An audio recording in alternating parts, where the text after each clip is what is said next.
did I get down here? Hi, everybody. You caught a stray Will. I did catch a Wow. 30 seconds. I couldn't sleep, so I figured I'd let you guys put me to sleep. You should take a gummy. I did. Oh, there you go. What are you saying? Are you saying we're boring? No, you guys have just melodious voices when spoken together. Yes, Will.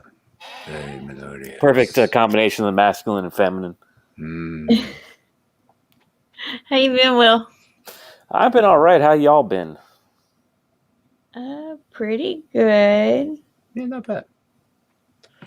Been coloring stuff. What are you coloring? The poster still. That I don't know if people actually like it or not, but I guess I'll find out. Whenever it's done. And Lola, what is this new show you have? Which new show? Didn't you have a new stream you're doing of some kind, like a horror thing? Oh yeah. So a friend of mine who's in Comicsgate, he makes masks and stuff, and he's into heavy horror, like horror and stuff like that, like I am. And so we decided, we'd start maybe doing a stream one night a week where, we talk about horror and sci-fi and all the fun stuff. When did this happen? Yes. It happened Friday night. Friday night? Yeah. Well, didn't you pop in? I might have said hi real quick. I was on Regen. I was on Red Valkyrie doing this, actually. So, yeah. But, So, Lola, why is horror so appealing to you? I don't know, because it's fun. That's it? Yeah. That could be a good enough reason. Why can't there be a good enough reason? Yeah, or if it's just a waste of time, but there's got to be something appealing about it to you. But fun isn't a waste of time, though. Exactly. So what is it that draws you to it? Because you can articulate why you jump out of an airplane. Granted, sometimes though you can't articulate. Like if I like a band and I don't know why, I just like the way they sound. I mean, sometimes that's okay. I think it's just because it's a form of escapism. You can just sit there and watch it, enjoy it. You don't really have to think about it too much. Kind of a cheap thrill too, Okay, so there's a thrill. Okay, got it. That's something. Yeah. That's something. Who just walked in? Hello, Makini.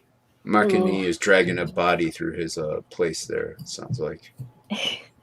Sorry. It's all right, man. You can always mute while you're setting up. Might help out. No, you're all good. You're all good. I do the same stuff, too. I make weird noises and burps on streams when I shouldn't, so it's all right. Well, so you're doing this every Friday, Lola? I don't know yet. He's not got the setup yet for streaming.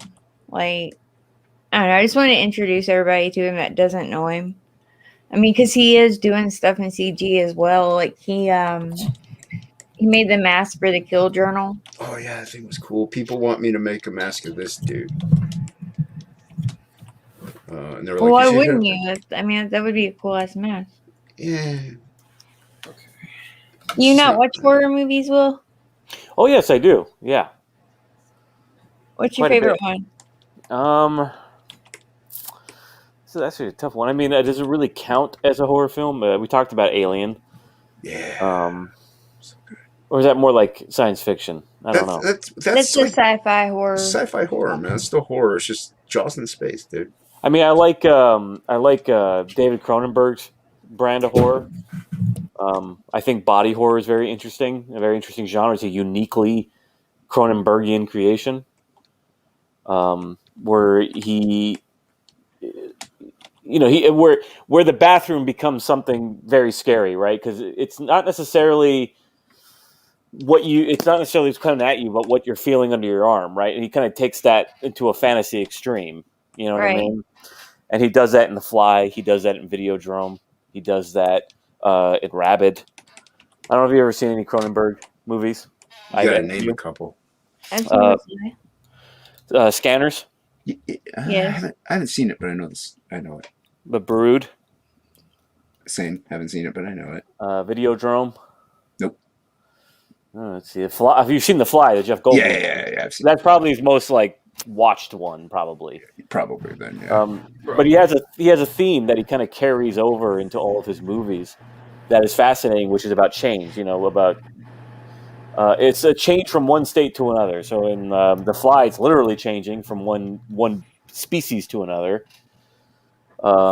In A History of Violence, is a guy literally forgetting who he was and changing into someone else, right? Oh yeah, The History of Violence was pimp. Yep. And then in Eastern Promises, like your story's written on your body. Mm-hmm. And so all of his movies have this body theme, right? And that I find very interesting. He always makes the horror out of the body, and I think that's kind of. I know David Cronenberg's an atheist, and I know he believes in flux, so everything is always churning and discourse. So that makes sense that the body is always in flux with his brain, and so you can see that in all of his movies. That there's nothing ever solid. And it's fascinating how his brain unspools itself in his movies. Dead Ringers is another one. With Jeremy Irons. Ooh, I like Jeremy Irons. Where they're twins, they're plastic surgeons. A very, very disturbing movie he made with Elias Koteas and what's her name? With Elias Koteas and James Spader, called Crash. You ever seen that one? I've heard of that one. It's about people who get off on getting into car accidents. Yeah. I've heard about it. I never saw that one. Yeah, it's an immensely disturbing movie. It's one of those ones you only want to see once, but hey, that's me. It sounds disturbing. You got Yotam in the chat, Jim Cox. Oh, yeah, I Coil. feel like bullshit now. You got Good Stuff, Comics Gator. There you go. Welcome, everyone. Didn't mean to cut you off, Will. Didn't mean to cut you off. No, I mean, the hostess must do her job. That's right, I must. That's why I'm Hey, here. Wolverine. Wolverine probably fell asleep. That's why I didn't. Yeah, I think he said he was going to sleep, so I shut him out, I mean, you like the kind of like the mental aspect of horror. Huh, No, I mean, I like. I'm actually a monster guy myself. I like monster movies. Cool.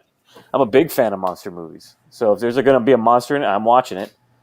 Good example of one I saw recently was called Abominable, and it was like a rear window with a Sasquatch. Okay. So it's a guy living across the way from these girls who are, the typical setup, right? And his girl's having a weekend in the woods, and they're in a cabin, and he's in a wheelchair, and he's he can't really get around, but he's looking around with his binoculars, and he's seeing this Sasquatch sort of stalking these girls, and he's kind of trying to warn them that there's this creature that's going to pounce on them. Oh, fun. It's very it's very quaint and low budget, but it's fun, right? It's an interesting idea. Right. So it's kind of like a Twilight Zone. There's something on the wing. Right, and he's trying to warn these girls, and they think he's just a pervert, Right. And like I said, he can't run over there. He's in a wheelchair, Yeah. It's a fun one. But yeah, I don't know. How about you guys? Are you into the demonic stuff? Are you into possession? What is it? I'm not really a horror guy, man. I mean, I guess I do like some. It just depends. I don't know. I like the comedy horror stuff. Like Army Evil of Dark. Dead? Yeah, Army of Darkness, stuff like that. Because I like comedies the most out of like anything. So do you like the slapstick like Three Stooges horror? Yeah, dude. Oh, Stooges are great, man. Well, that's basically what Army of Darkness is and Evil Dead is. It's the Three Stooges of horror. Yeah, so good. Where you have Bruce Campbell as like a living cartoon, right? Yeah, and there are horror elements to it, though. Like there are. Army of Darkness was a little less horror and a little more funny, but the Evil Dead movies were really good. Horror comedy was big. I mean, started in the 80s. I mean, with American Werewolf in London. That was a good one too. And Fright Night. Yeah, Fright Night. Yeah. Oh, Brewster, you're so Yeah, Fright Night's great. yeah, dude. You seen any of these, Lola? Yes. Which ones have been specific? Lost Boys. Lost Lost. Boys. I wouldn't call that a comedy. I've seen Fright Night. No, but it's a horror. Evil is probably like one of the funnest characters to like recite quotes from, Good old Stephen Jeffries, Um, who was a male porn star afterwards. yeah. So, Actually, wasn't he a gay male porn star? yes, ma'am. Yeah, that's what I thought.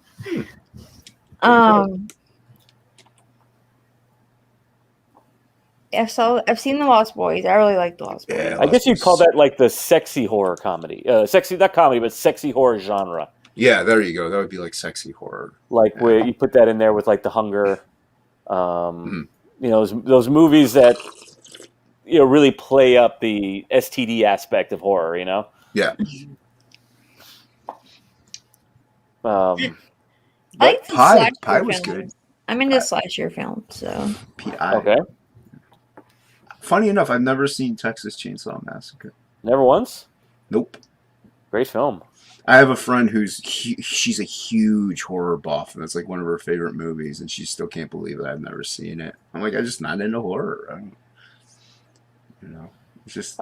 I mean, it's still formidable today. I mean, it's tame by today's standards. Right.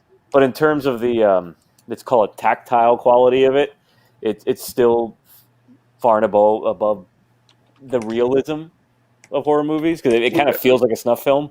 Well, not only that, I mean, it's based loosely off of like what Ed Gein.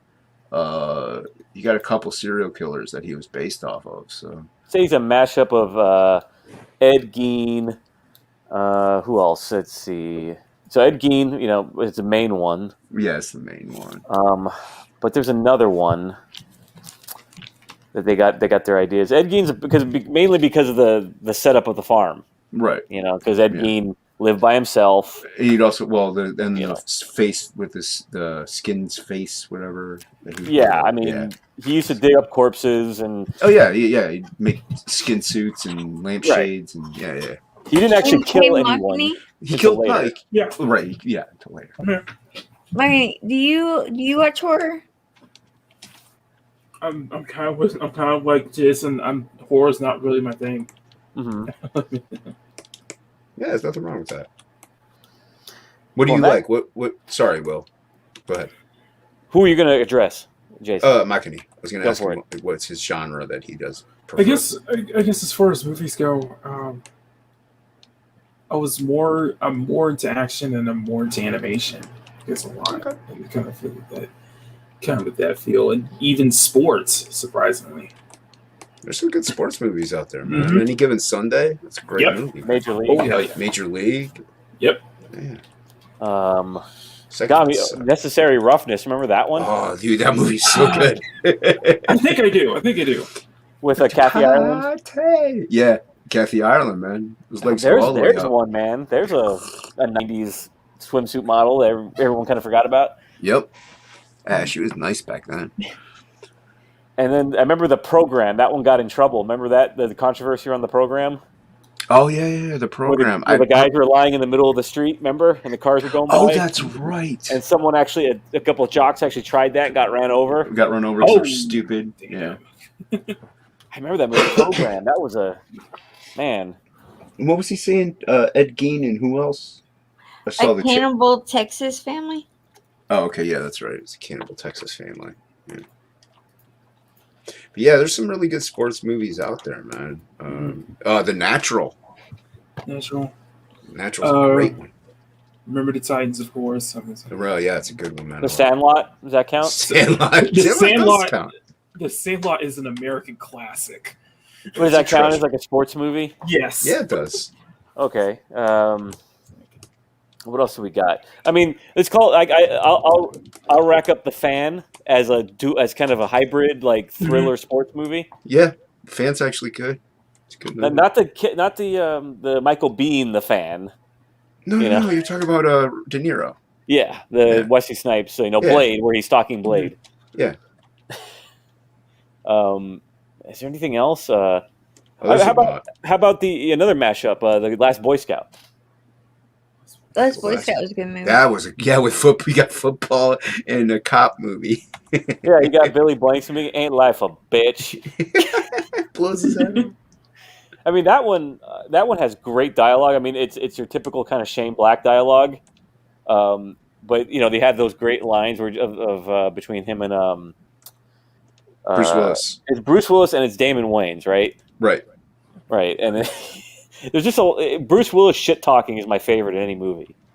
Mm-hmm. Oh yeah. He doesn't really do it anymore. Like he doesn't do that John McClane fucking talk shit thing because he's in Die Hard became PG and he couldn't say as much in those Right. Die Hard movies, and Yeah, it might yeah. as well not been a No. Die Hard movie. Yeah, back then, like every role he played was pretty much just John McClane. Yeah, It talking was, shit. it was great. It was great.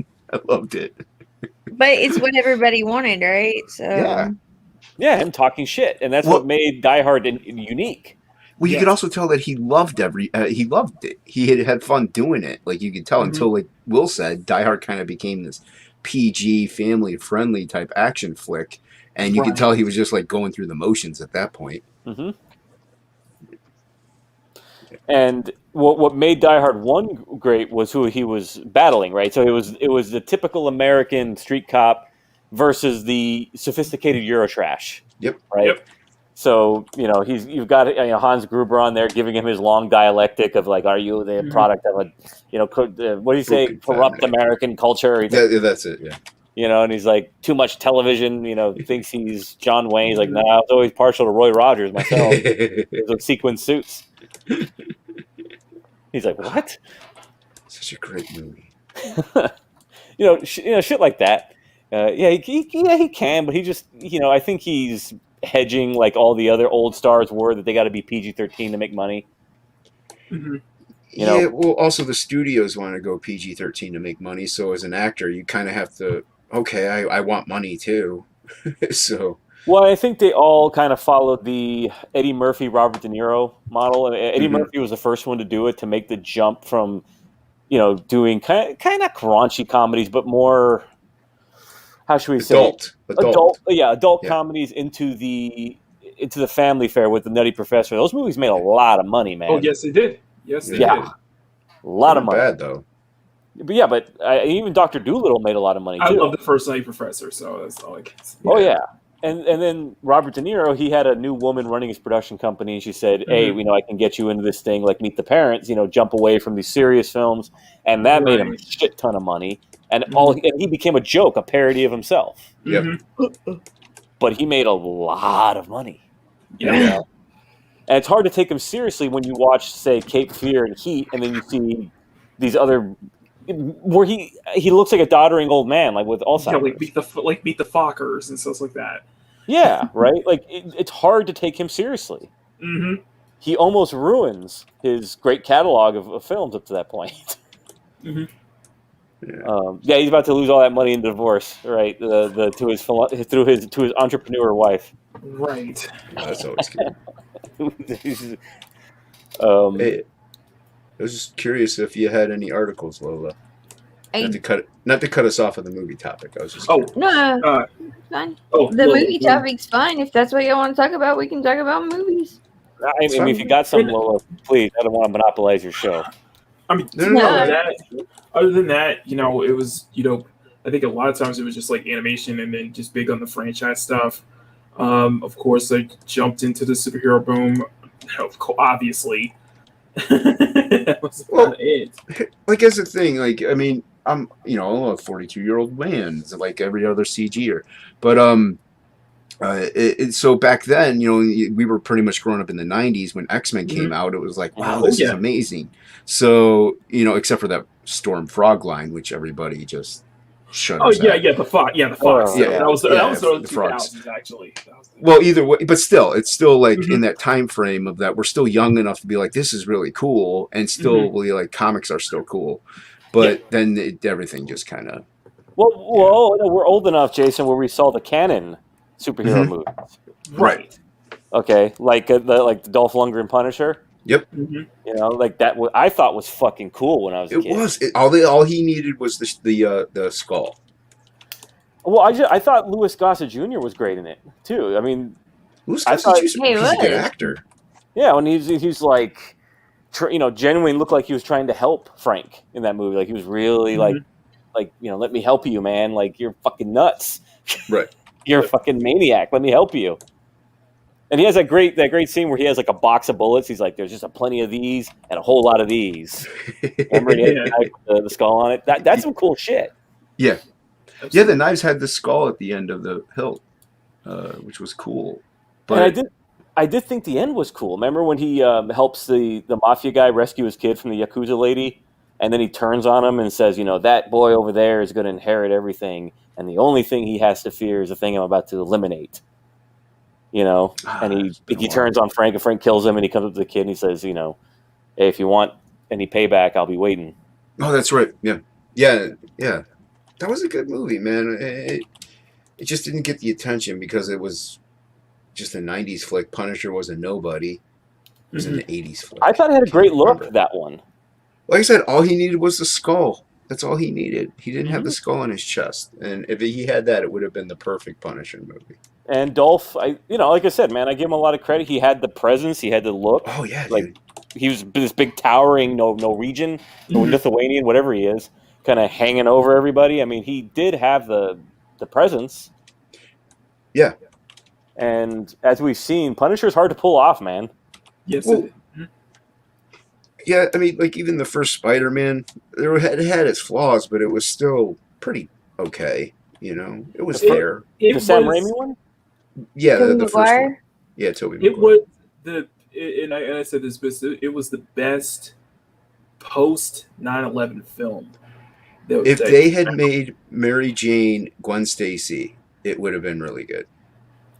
like drop Kirsten Dunst and just went with Bryce Dallas Howard from the start. Well, just do Gwen Stacy though. Like you could have done that whole storyline. It was there, Right. Like they pretty much had it set up almost where he's on the drops the trolley and the whatever it is, and then Mary Jane. All you had to do is substitute it. He webs Gwen Stacy, breaks her back. Yep. You could have done it.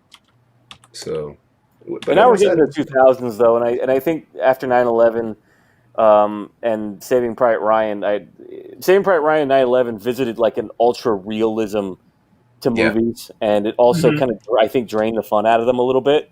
I think movies got traumatized by 9/11 and the New World Order is called that. And as escapist as they tried to be, there was always something of a defeatist quality in movies going forward. Right. It didn't have the triumphalism of the 80s. The 80s were America kind of reeling from Vietnam and saying, we didn't just get our asses kicked by rice farmers, and trying to reclaim that insecurity we kind of lost. Star Wars came in and said, movies can be fun again. Right. Yeah, exactly.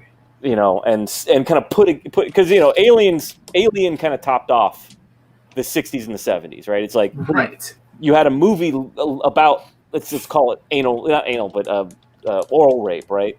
And it's a movie saying, hey, the sexual revolution was fun, but now people are getting hurt, right? Look at Deep Throat, look at all the debauchery of the 70s, and that hyper realism of movies that we saw with Taxi Driver and stuff like that was hitting that terminal stage. Yep. And Alien kind of topped that off, and then Star Wars was happening at the same time, and that kind of said, okay, now this is where we're going to go to fantasy now.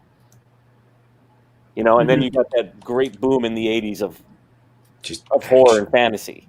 Hit after hit after hit. Right, or just experimentation, right? Like just right, plenty yeah. What were you gonna say? No, I was just saying he also had those major action movies in the '80s, man. Just that were just pure high tea fun. That was just nonsensical, just violence and basic plot lines, acting that was campy, but it was just so much fun that you just didn't care. It was just entertainment. Right, and I was actually talking about this with Adam Lawson. Speaking of Kill Journal, and we were talking about the kind of the unique rules that the audience allowed for 80s films, right? That didn't happen before that and weren't accepted afterwards. Especially after post 2000 with, like I said, the hyper realism that Saving Private Ryan kind of brought to movies. Where in the 80s you had characters like, let's say, a John Matrix from Commando, where the dude could unload you know, you have one gun yet mow down an entire Latin American country and not get hurt, and everyone's So cool with good. that, right? Yeah, dude, it's fun. It had unique rules. It had, it was like a role playing game character, right? You had stats, and he was overpowered, and he could mow down everybody. Right.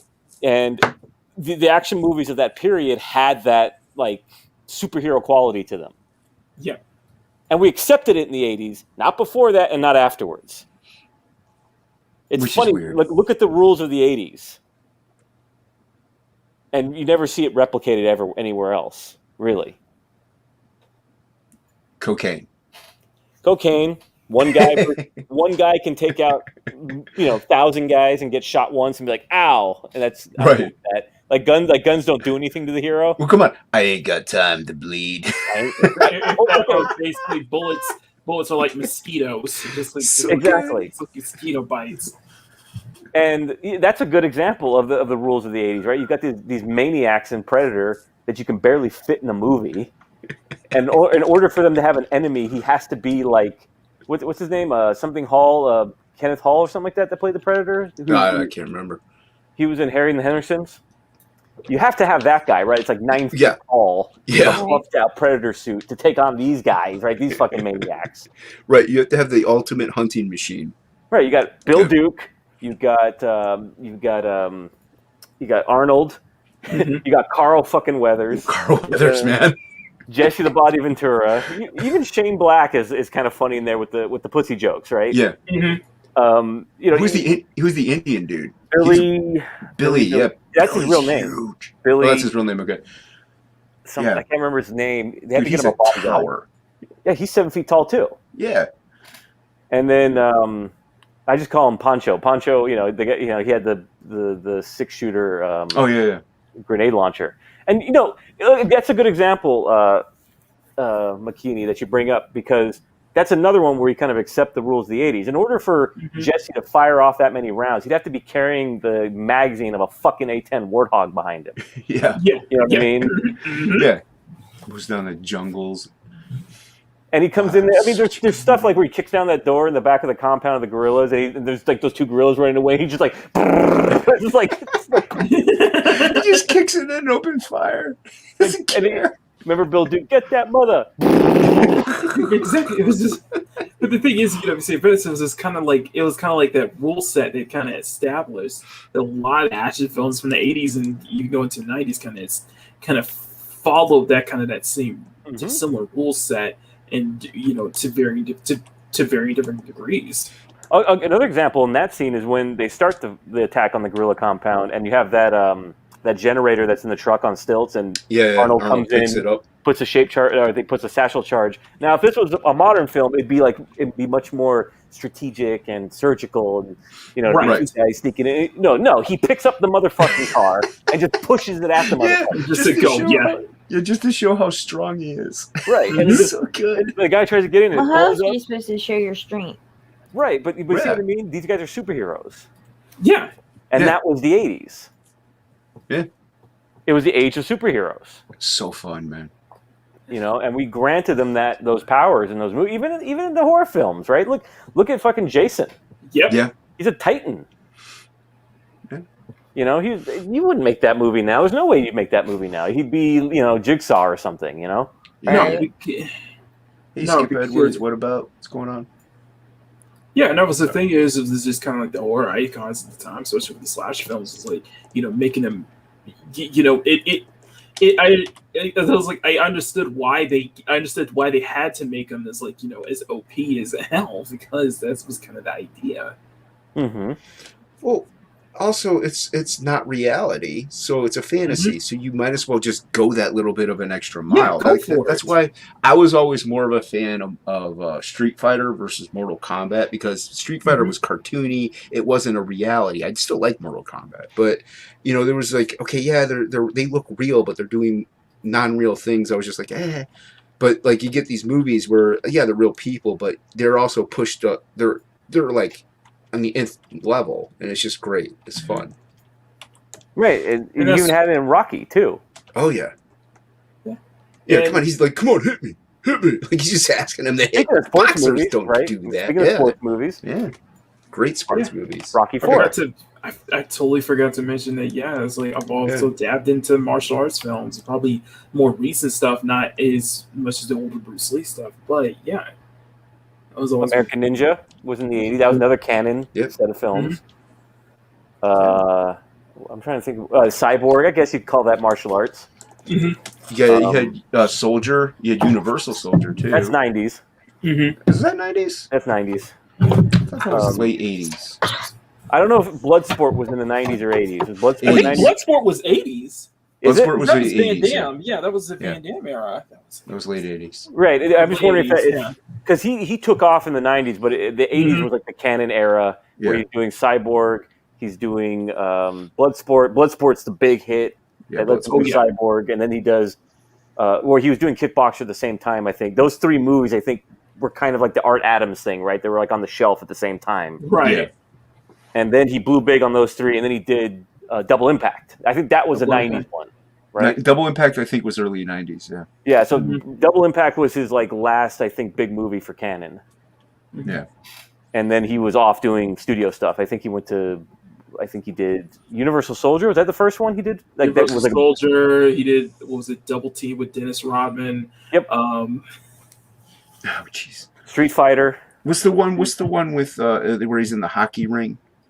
Sudden Death. That's the Peter Hyams movie. Oh, Sudden Death. Yeah. Yeah, Sudden Death. Yeah, Street Fighter, dude. Street Fighter is kind of a campy classic. That's just the top good. It's if you don't take it seriously and you watch it, you'll have a great time. Yeah, they spent all their money on Van Damme and they couldn't afford anyone else. Yeah. Well. It was Raul Julia's final film. So Yeah.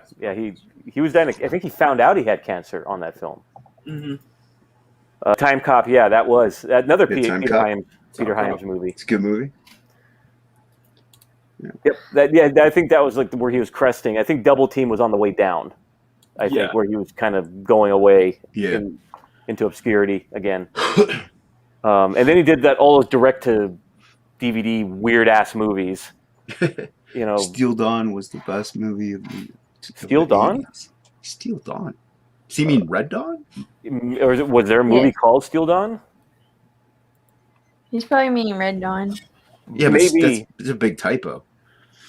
No, there's a Steel Dawn. Let's see what it is. It is Red Dawn's a really good movie too, though. 1987. The original Red Dawn, not the. No, there is one. It says it's a Steel Dawn is a 1987 post-apocalyptic feature film that mixes genres of science fiction, western, and samurai cinema, and stars Patrick Swayze and his wife. Oh, I have to go watch this. Huh? Yeah, I'll have to go look this up now. I've never heard of it. An enigmatic swordsman named Nomad, who Swayze wanders through the deserts of the post-World War III world. He says no, it's still on. Yeah. I'm reading it. This is the movie, right? Yeah. So Skip. We have Wait. to watch it now. You want to pull up the trailer, Lola? No, it gets struck. Yeah, it's gonna get caught. It's gonna get Patrick struck or 20. Swayze martial arts Mad Max. Yeah, see, that's exactly what I just read on the Wikipedia. So, yeah, I'm gonna have to go watch this now. I've never heard of this. There's another great 80s film, Roadhouse. Roadhouse. Yeah, dude. You even have the Sam Elliott's even in it. Yeah, and it has that great music with that blind guy singing all the songs. Yeah, dude. I'm not gonna lie, I'm a John Hughes fan, so. Of course I you like are, John Lola. Hughes too, though. Of course you are. I like John Hughes. Ferris Bueller's Day Off is like one of my most favorite movies. Breakfast Club is iconic. I hate that movie. Both are iconic. You hate which one? I think Ferris Bueller is a scumbag. Well, he is a scumbag. That's the whole point. He is. Yeah, it's so blatantly obvious. The original script to that actually had him being more of a scumbag. Like he wasn't as like slightly likable as what he is. Like that's so yeah. He was kind of a scumbag. Yeah. I mean, I'm not a Gen Xer, so I didn't really get into those ones. You know, my sister was. I didn't see 16 Candles. I never saw Some Kind of Wonderful. Is that the other one? What about Breakfast Club? Breakfast Club, yeah, I've seen. I actually have it on the shelf over there. Yeah, that's a good one, man. It's my Ferris favorite. Bueller. Planes, Trains, and Automobiles. Actually, I like Dutch. I think Dutch is so good, man. Of the movies he wrote and directed, Dutch, I like Uncle Buck. He also did Trains, Planes, and Automobiles. So. Did he direct it too? Yeah, I believe so. Because he did it right after Ferris Bueller. Right. and he wrote. I mean, he was a fucking machine in terms of writing. You know, I mean, the dude wrote Home Alone. Okay, he didn't have to write another movie after that. No, he didn't I need take it to. back. I don't know if he directed Trace Points, but I know he wrote it. But after Home Alone, the dude didn't have to do anything else. No, he said. Okay. He wrote Home Alone, and he wrote Home Alone 2. Oh crap! I am on the wrong layer. He also wrote all the vacation movies. Mm-hmm. So Really? Yeah, John Hughes was rolling in it, dude. I didn't even know he wrote those. What about says Patrick Dempsey was banging all the hot older women in 80s movies? Patrick Dempsey, who Loverboy. Boy. What was that movie where he is a nerd and then he pays a girl to? Isn't he on like Grey's Anatomy or something like that? He's on Grey's. Yeah. He's on Grey's Anatomy. He like pays some chick. He's like the main doctor on Grey's Anatomy. Yeah, he became like a heartthrob later on. He became a heartthrob. Yeah. If you saw him, Will, you'd know who we're talking about. Sorry, I was distracted. I was reading a bit of trivia on Roadhouse that Jeff Healey, the blind man, is an actual musician, but he's also badass. Yeah, he is. He's an actual musician. And he's badass in that film. He is. You're not wrong on these, Will. And also, remember, Roadhouse has some great lines like, a polar bear fell on me, and I used to fuck guys like you in prison. Dude, I love the part where it says, where he changes the F word to Buick in the bathroom for a great, Buick. It's so good. What, in Roadhouse? Yeah, dude. For the TV version? No, dude. In the real version, he changes. It's in the bathroom. He gets out the phone and or whatever, and he sees this thing. It says, or he's going to the bathroom. He says, the owner of the bar. I can't remember his name. Yeah, and you think he's a villain? Oh, because he always plays villains. Yeah. Yeah. When I first saw that movie, I thought he was going to fuck over Patrick Swayze the entire time. Yeah, I did too. Because I'm used to that dude being a scumbag. He's sort of like, is it William Atherton? The guy that's the EPA guy in Ghostbusters? Oh, yeah. It's not that guy, but... You know what's funny about the EPA guy in Ghostbusters? This is how inverted Ghostbusters is. He's absolutely right in Ghostbusters. He is right. He's like absolutely correct. Mm-hmm. What the fuck are you idiots doing here? You know what I mean? Like, are you like going to blow up the city? Yeah, he's right. You have a nuclear reactor in your basement. Can I see it, please? No, you cannot see it. I think that could be a danger to the surrounding community. Skip Edwards says They Live is the most quotable movie ever. Fuck yeah. There's another one. I mean, John Carpenter's another gem of the 80s. I mean, he rolled into the 80s with The Thing, his first studio movie. It's a perfect fucking movie. Yeah, The Thing is great. I mean, that movie fires on all fucking cylinders, from production design to casting to the acting, cinematography. Dean Cundey kills it in that movie. To Rob Bottin's effects, which still hold up, except for maybe some of the dodgy stop motion at the end. Other than that movie is perfect, but it got lost in the shuffle of that big summer of '82 along with Blade Runner, and that got just everything got avatared by E.T. that summer. Yep. Yeah. Nobody was making any money that summer with E.T. And two classic films were casualties. Conan came out that summer. Lethal Weapon came out that summer. It was a big summer, dude. Oh, Lethal Weapon's so good. Yeah, I think Hey, Will. Huh? This is Patrick Dempsey. Oh, I know this guy. He's a regular, a teen regular from the '80s. Yeah. Regular. He was also involved in motorsports as well. So that's how. But there you go. Well, thank you, Lola. You're welcome. I mean, what does the hostess think of all this? I mean, we're kind of dominating her show here. What's going on? No, you're good. You're good. We're having conversation. That's what this is about. Conversation. But I want to hear the ladies' opinion. I mean, I like all different types of movies. Like I like Asian horror. I think Asians do horror best. Like The Ring. Yeah, like The Ring, the revenge films. Mm-hmm. Those are really good. Train to Busan. I mean, that was like one of the best zombie movies I'd seen in a really long time. I also like military movies, like army war movies. Huh. Mm-hmm. like Apocalypse Now, and that's like one of my most favorite movies. And Full Metal Jacket. Full Metal Jacket. Right. That's probably Kubrick's most accessible movie. It's what everybody seems to start with when they get into Kubrick. And then He's also, good. I mean, you've got movies like, you know, Braveheart and Mad Max, and you know, Kevin Costner for a while was a big name. So you had like Waterworld. I mean, Mad did you ever Max. watch Waterworld? Mad Max on water? Yeah. Grimmer. Welcome One of the Grimmer. biggest flops. Yeah. The 90s, it's funny you bring up the Waterworld, because I think the 90s, you started to see the transition to kind of activism movies. Like, there's always spells in movies. Never get me wrong. Movies have always been a source of propaganda ever since Lenin identified it, right? As movies Right. being the primary mode of revolutionary propaganda. But I think the activist messaging, the united globalist activist messaging, really started to happen in the 90s. Right, because you got Waterworld, which is basically a global warming commercial. Remember global warming in the 90s? And then you had what I called the post-Rodney King movies. Do you remember those movies? Give me an example. Like, for example, list them. like Speed. Oh yeah, yeah, Volcano. okay. Yeah. Okay, I got you. These movies that emphasized we're all in this together, folks. You know, the multi-ethnic casts in a bad situation, getting along to get something done. I mean, Volcano was the most annoying one. Remember the one with Tommy Lee Jones with the volcano in L.A.? And at the end, it had that cheesy thing where everyone's standing around covered in ash, and the little kids going, "They all look the same." Oh, Jesus! But also, Volcano was also a disaster movie. So. I don't like disaster movies. Like Armageddon is a treasure. Oh yeah, because it's hilarious. Yeah, exactly. You know, and what's his name? The guy who played Satan in Constantine. What was his name? Keanu Reeves? No, Keanu Reeves. He never played Satan. that was the other guy. He was Satan's son. Oh no, I know who you're talking about. Great film, by the way. If anyone's ever seen it, Devil's Advocate, great ending. Okay. Lola, what do you think about Devil's Advocate? Yes, please. Devil with Keanu Reeves. Yes. Yeah. That was a good movie. Al Pacino was Satan. So, He's the best Satan, in my opinion. Huh? Yeah. Well, what?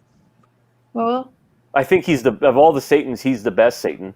Al Pacino? Oh yeah, I think he plays him the best. Robert De Niro did a good job though in Angel Heart. Well, what I like about the Devil's Advocate in particular is that it's an actual morality play, right? I like the fact that the devil is constantly giving him an out. Right. Yeah. The whole movie, he's like, "Dude, go home and be with your wife. Stop."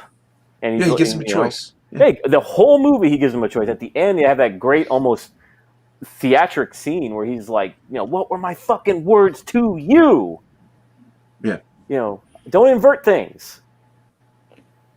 You know, remember that scene, the whole ending where he's kind of arguing with him and trying to like say, "You fucking played me, you cornered me, you trapped me." He's like, "Bullshit. I don't do that. I can't do that. I don't have the power to do that." So yeah, Lola. First off, Lola, write down Angel Heart and watch it later. Yeah, you'll like it. Is that a Polanski movie? Angel Heart and Still Dawn. No, I think it's Cimino. Cimino did, I think, Angel Heart, right? Or no? I don't pay attention too much to that. Ninth Gate was a good movie. That's the Polanski one, I think. No, that's not. It's David Koepp maybe is Ninth Gate. You know, now I really think about it, and really, if there was one specific genre that I was really into, it was action, and more specifically, it was car based. Like, of course, as the kid of the 90s and teen of the 2000s, yeah, it started with the first Fast and Furious film, which I followed all the way up till 7. But you know, going back, you know, I loved both versions of Gone in 60 Seconds, both the 1976 film and the 2000 and the 19, I think it was the 96 or 97 film with Nicholas Steve McQueen. Not just Bullet, but both Le Mans and Grand Prix.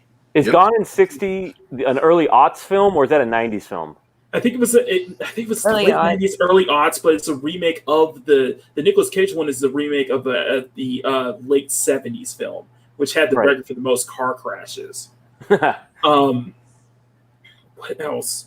Transport stuff I was into. Now we're getting deep, you know, into a higher era of films. Mm-hmm. You know, What about musicals? can't abide them, man. Sorry, Lola, Yeah. you're on your own, man. Yeah, you're probably on your own on that one. I think the furthest I can get with that, Lola, is maybe Romeo and Juliet, maybe that Mhm. Baz Luhrmann one. Yeah. That's probably the one I could probably watch, maybe, because the soundtrack is pretty cool. I remember women were stripping to that album so much. Anyway, And so like when I threw out Freaking musicals, awesome, all but- three of y'all were like, nope. hey, Lola, I was hey, forced Lola. to watch them with my like girlfriends and Yeah. wife and stuff, but I watched Moulin Rouge with the ex. yeah, I Moulin watched it Rouge, with of course. Chicago. I've seen them. Chicago. Yeah, that was Yeah. up around the same What about time. silent films? Did any of y'all watch silent films? Of course, Nosferatu. Metropolis. Nosferatu. There you go. Hexen. Got Chaplin. Have y'all seen Um, Hexen? There was Chaplin stuff. Vampire. Vampire is great. Oh yeah, but vampires. Yeah. If you want to see a movie with atmosphere and you want to see a movie that's creepily autobiographical in terms of what was going on in Weimar Germany, in terms of the sexual revolution, Vampire. That was Creepy as hell. Just trying to think. But I want to ask Lola something. This is Go ahead. I'm curious because every woman has the same love of this film, and I want to know if you break the mold, Lola. Okay. The Notebook. What about the Notebook? So Do you that like is, I do like the Notebook. Okay, do you love it? I mean, I'm not goo goo gaga over it. Does it make you cry? Yeah, but I have kind of a personal. Or okay, what is it with women? I've asked this. My girlfriend said the same thing. What is it with the Notebook? Every woman, I don't care if she's I don't care if she's a biker old lady to a girly girl, loves this movie. Yeah, you know, the Notebook was in that whole line of like Nicholas Sparks. You know, Nicholas Sparks directed films at the time, the early 2000s, such like that. I've never seen it. I fell asleep while an ex was watching it, and I just felt someone grabbing onto me like a teddy bear and crying on me. You know, while I was sleeping, so I have no idea what this movie's about. My ex-wife. Go ahead, Lola. Like, okay, so my husband's grandparents were from World War II era, and he was in the war, and you know she was here, and he came back, and they were married and had their family, and later on, when I met my husband, his grandmother had Alzheimer's. Okay. So, like, she didn't remember her children, her grandchildren, but she remembered her husband. Like, spot on remembered him to the very end. Okay, the Notebook, you know, is this old elderly couple in a, like, assisted living facility, and he has to tell her the story of their love. Like, you know, that's what he's doing through the whole movie. He's reminding her of their past. Because she can't remember it. She has Alzheimer's. So it's kind of like that heartfelt, loving, Well, it makes sense then for you to have this special connection with it. Right. Yeah. Okay, so it's something that is close to you then, to your heart. Yes. I'm very, I like to advocate for like Alzheimer's research and stuff like that. So, because of his grandmother. See, you have a good reason. Okay, my ex-wife loved the Notebook. Was infatuated with the Notebook. She made me watch it like 5 times. It's the love story behind it. Come on, y'all. Okay, let me ask you this. Were you into other like films based on Nicholas Sparks novels, like Dear John, The Last Song? Nope. She made me watch those too. No. Lucky One, Safe Haven. No. You can keep naming them all, pal. I don't like them. I'm honestly not a big Nicholas Sparks fan. The Notebook is like the only one that I think there was P.S. I Love You, where the woman's husband like died and he left her like a video to watch each day. Yeah, I remember that one. Yeah. So that one was pretty good too. But other than that, no, I'm not. I mean, if I had to choose a movie, I'm probably going to choose the horror over the love story. I think The Crow is a better love story than any of those movies. I think The Crow's a beautiful love story. Yes, it's the Yeah, perfect love story. It's just so tragic that we lost Brandon Lee on this. Well, The yeah, Crow, though. but the story itself is Mhm. I mean, come on. That's the ultimate love story. Oh yeah.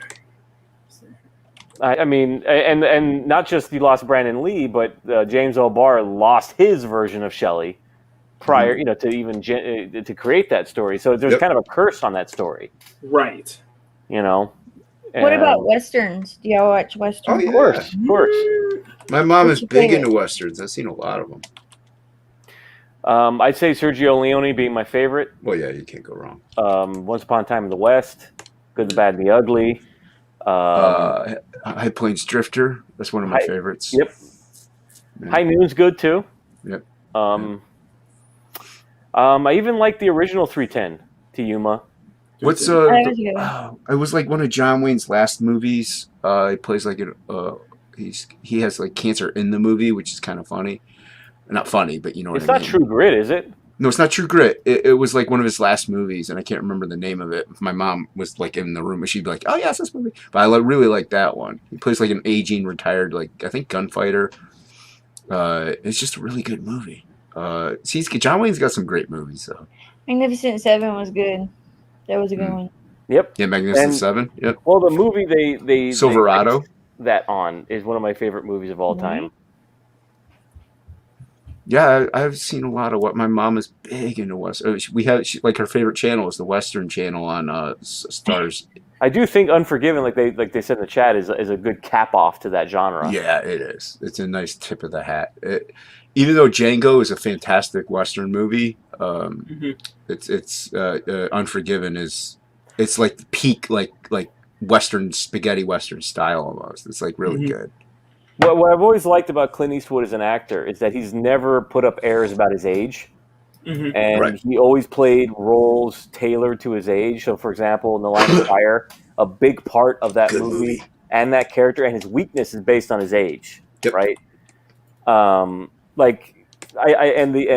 villain makes a big deal of his age and how he's too old for his job and how he's too slow, What would you say is the worst Clint Eastwood movie? Probably Blood Work. Blood Work. Blood Work is pretty terrible. Of his directing, you mean? No, him acting. Him acting, I'd say Blood Work all around. Blood Work's not very good. You know what? I don't like Blood Pool. Which one's the one with the automag? Blood Pool wasn't too bad. Which Dirty Harry is the one with the automag?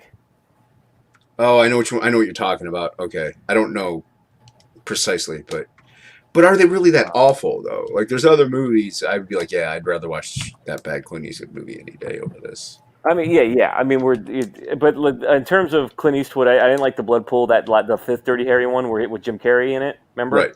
Yeah. It's like his first. I think that was his first appearance. Yep, where he plays that rock star. I think what was the plot like?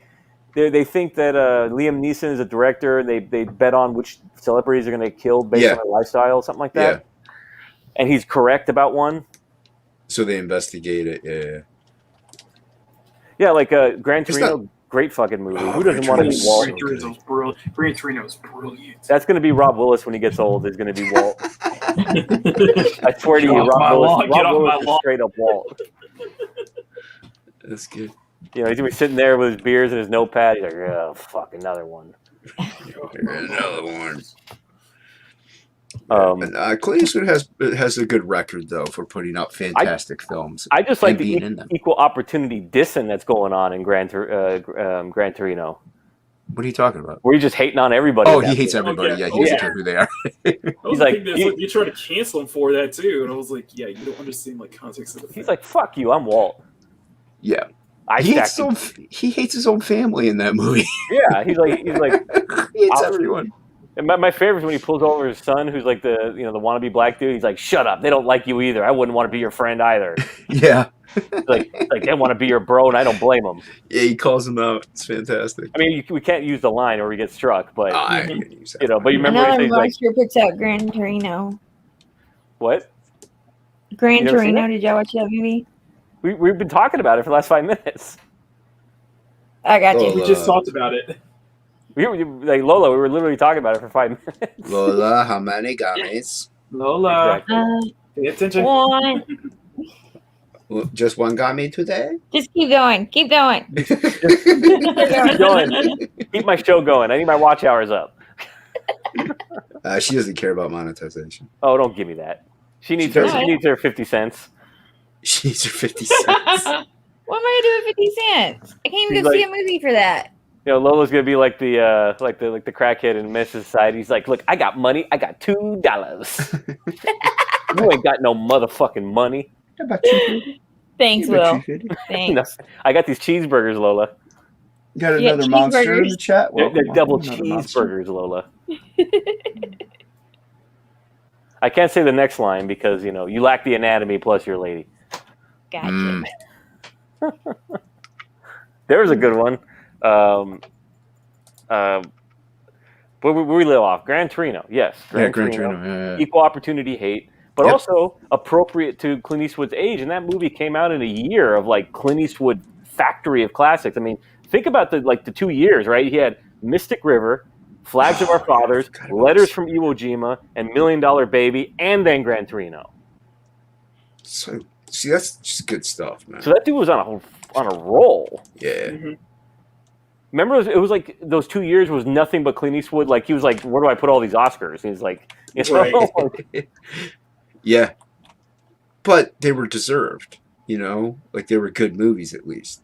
There's no virtue signaling. There's no boxes checked. He just made good movies. yeah. I mean, What about Space Cowboys? I've actually never seen it. Oh, it's a good movie. It's a fun movie. I like Space Cowboys. It's got Clint Eastwood. It's got Tommy Lee Jones. What's his face? I'm forgetting, I'm blanking on some of the actors, but they're really big. But they're aging, and they know like they're sent up into space to deactivate this satellite that's like dated from like the 70s or 80s or whatever. And they're the only ones who know the technology behind it. So they have to go up with the younger astronauts. And it's funny, but it's just entertaining, man. It's a good movie. It's one of those aging films, basically. Did he also do Heartbreak Ridge? Is that what it's so called? good. The one Yeah, with Mario I Van love it. Peebles? Yep. I think he directed that too, right? I don't think he directed it. Wait, no. I think you're right. I think he did direct Heartbreak Ridge. Yeah. Yeah, Clint, man, he's on a roll. Yeah. Doesn't mean we're gonna take long, warm showers together. The most undisciplined army in the world. Unit in the world. Dude. So good. Fucking Mario Van Peebles with his New Jack City. Remember that one? Yes. We was watching it the other day. Where Pookie came from. Yeah, Pookie. Pookie. Yeah, You know, Pookie. Looking like a And, straight up crackhead. Ice-T, Yeah. like Ice-T? that's one of his first movies. And it was Judd. Judd Apatow. Judd Nelson. Apatow. Judd Judd- Apatow. No, it wasn't No. Judd Apatow. That's a director. Yeah. Judd Judd Nelson. Yeah. Nelson. That was a cool Okay, movie, man. okay. Jenks. And you had fucking Nino Brown. That there was a Yep. whole set of shit that came out of that in terms of quotes. You're like getting down like Nino Brown. So like mafia movies, mobster movies, gangster movies. Yeah. Yeah, great genre. That's a Like- good one. We watch a lot of mafia / mob movies around here. So Oh, yeah? like What's one of your like favorite Casino and Goodfellas. ones? Goodfellas. And Can't go Mhm. wrong. I think Casino is superior though. That's like the best one of the bunch. I don't know. I'm more of a Goodfellas guy. Because I think nobody writes. I think nobody. I don't know that two group. I think it's Mario Pileggi, something like that. I can't remember the author of those two books of Casino and Goodfellas. yeah, Goodfellas. He wrote it with Martin Scorsese, but those two movies I've never seen voiceover written better than those two movies. Yeah. Like voiceover, as we know, is almost impossible to write well, but I've never seen it written that good than in those two films, especially in Casino, right, where the whole movie is voiceover and it's funny. Yeah. All right. Yeah, because Casino is good. I don't know. I just really like the Henry Hill story a little more. It's like nobody's looking around, right? It's like, God forbid they should make a mistake and forget to steal. You see all these guys? They look busy, right? Just another fat fuck walking out of the casino with a suitcase. Gangs in New York, I think, is mostly Butcher Bill. Yeah, that's Butcher Bill. I mean, as good as the movie looks, it's nothing without Daniel Day-Lewis. Like he. The Departed, man. The Departed was freaking. Oh, Departed is so good. I watched that movie a month ago or something again. There's some funny shit in The Departed. Yeah. But did you know that it's actually a make of an Asian film? Yeah, it's Infernal Affairs. Yeah. They made like 5 of them. I remember those are huge for a minute. I didn't know that. Mm-hmm. It's a whole series of them. They're actually pretty good. Yeah, man. Now we're getting into what genre are we in? We're getting lost here, Lola. We started what did we start with? We started with me asking you up horror, and then we took it into the 80s. Now we've done a big circle into the 90s, and now we're talking specifics. Oh yeah, that's how it goes, isn't it? Yeah, it is. It's so far we're giving an experience for people listening on the headphones. Like me. Exactly.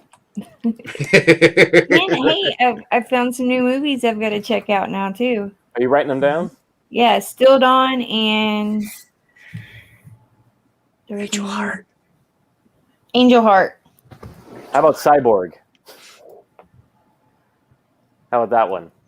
I might have seen Cyborg when I was a kid. I don't even remember, man. Cyborg. That's like I said, all part of the canon. I even saw the canon Captain America, man. Do you remember that one? The one with the rubber ears? Yeah, remember that one? Yeah, dude. Oh, God. What was it? What was the sequel? What was it? Captain America Rides Again? Yeah, it was Albert Pune directed it. It was the same guy who directed Cyborg. Wasn't it around?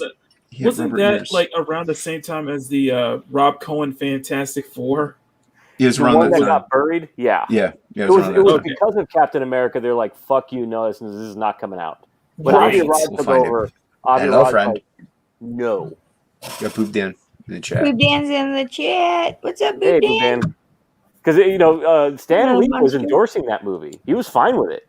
Mm-hmm. Which one? What one? The Roger Corman Fantastic Four. Oh, Roger Corman, that's what it is. Yeah. And then Avi Arad came on board to kind of fix up Marvel, because remember Marvel was Chapter 11 at that time. Yeah. And he came on board, was like, "Fuck no." Yeah, because with the kind of the Avi Arad, just kind of that era before. Yeah, because X-Men was about to come out. He'd gotten Blade out there. He got Blade. Like, no, not happening. Good. We had, what was it? We had the Ang Lee Hulk. We had, 2 Punisher films. We had... we had Ben Affleck. We had the Ben Affleck Daredevil. We had Elektra. Yep. This is all pre-MCU. And we had this is all pre-MCU stuff. Yeah, those still Avi Arad. Yeah, those... I liked the Thomas Jane Punisher. I thought it was pretty decent. I mean, it's not the best one, but I thought he did well as the Punisher himself. I don't know. I like Tom Jane. I think he's a great actor. But I don't know, man. He, like I said, man, Punisher's hard, dude. It's deceptively difficult. Yeah, it is. It's just, I mean, he doesn't have the stature, maybe, like the imposing figure, but he had the attitude down pat.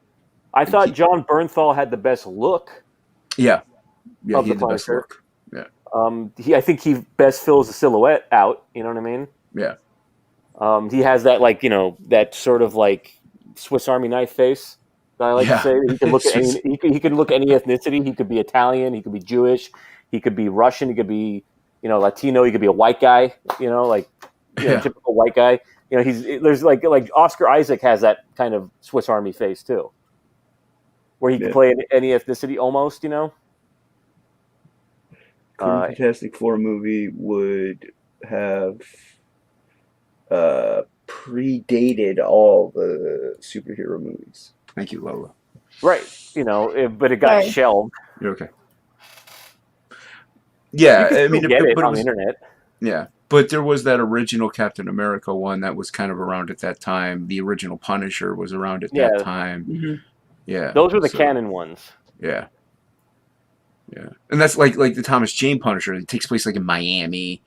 It's like and they all get shot at this family picnic. Yeah, that was a little much. Yeah, they changed up quite a bit of it, and I was just like, eh.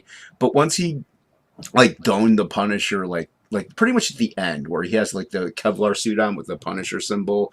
That's where he's going in full Punisher mode. That's like my favorite part of that movie, where he's more embraces the role.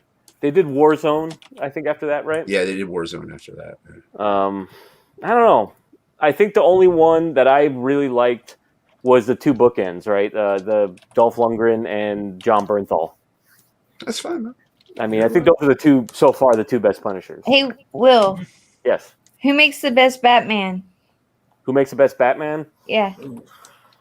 In terms of, I think Michael Keaton when he has that mask on, and you're looking, he's got the stoicism, but it's his eyes that really sell it. Mm. He's got great eyes in that suit, and he's got that ridge, that kind of Jack Nicholson sort of bridge on his eyebrows. So when he's in that suit, he really sells that with his eyes. So to me, he's the best looking Batman, and he's got the voice down. So to me, yeah, if you were just standing them side by side, I'd say Michael Keaton. Yeah. I honestly want to see, and they did it kind of, I think in either Batman, Superman, or Justice League, where they had the white Batman eyes. I don't know why they just don't do that. Yeah, I don't know why they just don't do that. Like, it makes Batman more mysterious. Yes. I don't know. I really don't count Christian Bale because I think of those Nolan movies as something wholly other. Like, I don't know, they exist in their own continuum, They do. Mm-hmm. They're fine. It's just, I don't know, I have a hard time putting them in the Batman kind of canon. They seem more Christopher Nolan films than Batman films, which is fine, right? Right. They're just odd. They're odd if you were to put them side by side. Adam West. People keep giving me Adam West. Well, shut up. I'm an Adam West fan. Yeah, so... you're Lola. You're the one. Yeah. Yeah, like I Adam West is like the best Batman to me. But I like the campiness of it and like the 1960s, 70s era, like just the way they filmed Batman then. So you like the Joel Schumacher Batmans then? Yeah. So you like the Batman and Robin and Batman Forever? Yeah. Yeah, I mean, not storyline wise, but no, but you like the kind of toyetic, the look, yeah, the aesthetics of it, yeah. Yeah, I'm about aesthetics with movies. Like, it doesn't have to have a good storyline for me to like it necessarily. Well, I mean, not everything has to be an Academy Award-winning film. I like plenty of movies that are just cheesy, campy, and outright bad. Well, I like crass humor too. So like movies like Clerks and Mallrats and stuff, and back when Kevin Smith was good. Yep. Like that kind of stuff I enjoy. He was always kind of a gamma male. Well, yeah, but his movies were. I didn't watch his movies because he's an alpha. I just watched his movies because they were funny.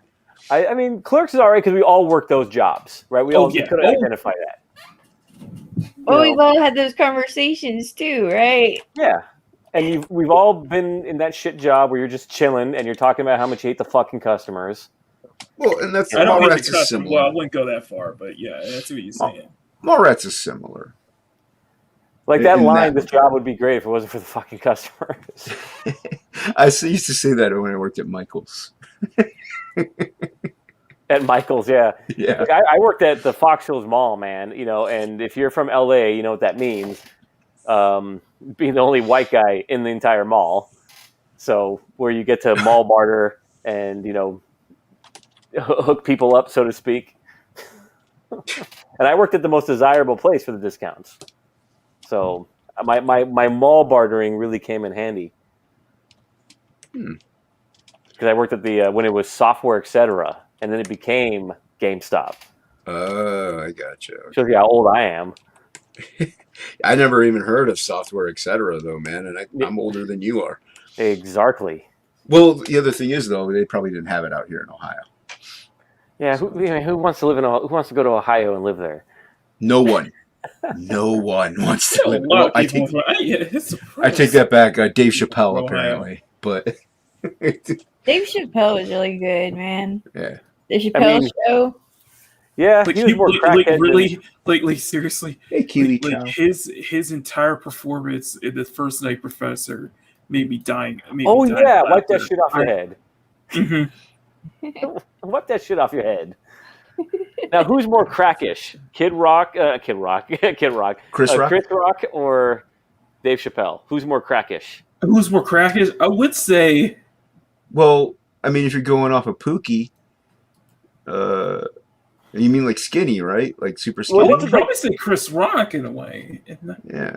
Wait, Yeah, because leave Dave what? Chappelle. Who's more crackish? Who looks like if you're standing next to each other, which one would say you're more of a crackhead? Okay, talking peak, like crackheadedness, because they're Chappelle yeah, had that's like true. a mental breakdown, so No, I'm not talking real life. I'm saying just look at him. right. If you just like if you look at him and like look at Chris Rock as Pookie, and then look at Dave Chappelle and like his peak skinniness. As a stand-up guy in the well, Yeah. yeah, it would have Yeah. to be Pookie because I mean the only thing I've ever seen Chappelle play is like Half Baked. Mm-hmm. Did y'all watch Half Baked? Yeah. Mhm. Okay, so like I mean he smoked weed, not crack. So you've got that image of Chris Rock with the like the American flag shirt, like sweating, going, yeah, like doing that. It keeps calling Music City me. was a really good movie, and it really brought to light like Calling me. the whole crack era, right? Like, I Mhm. mean, that was Well, like a whole. What's a good movie? Yeah, it's Pretty a much what good the movie's movie. about. I mean, we had movies about we had like Scarface where you were talking about cocaine, Cocaine. and No, excuse me, it's the yayo. Yayo. I like Lola. cocaine. Yeah, Lola, get the yayo. Yayo. I'm Yeah, gonna get the clip yay. that. I like Yay, cocaine. Está bien, Tony. I'm clipping that. It's also got I'm the great sure a lot line. of people are gonna clip that. Probably. What? Lola, get the I bet yayo? I'm handy. That Yeah. and her saying I like the cocaine. Oh, of course she does. Of course she does. Look at the photo. Yeah, that's right. I mean, I see some. I mean, never mind.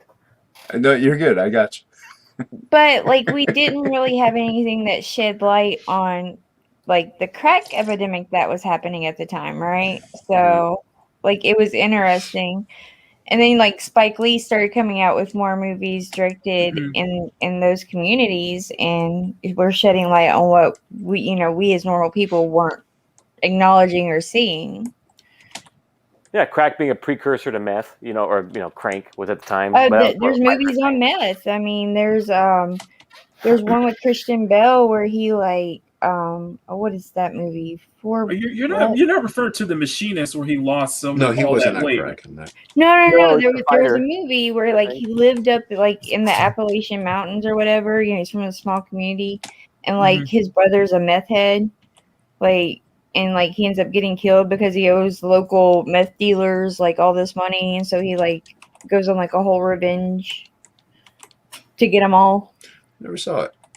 Oh shit! What is the name of that movie? I'm gonna have to look it up now. Look what y'all doing. Oh, I gotta look See up what we shit. did. Oh, that's a Look what we movie. did, That's yeah. a movie I haven't seen in years with Val Kilmer. I think DJ Caruso directed it.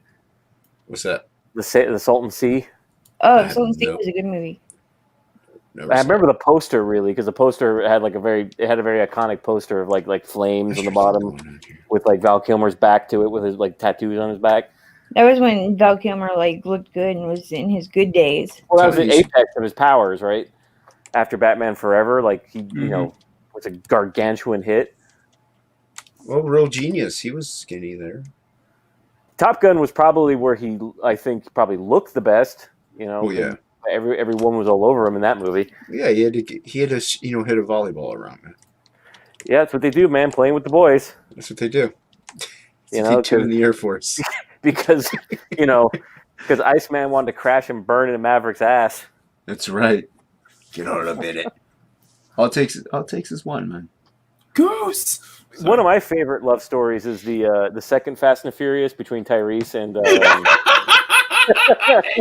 Paul Walker. Oh, good. Yeah.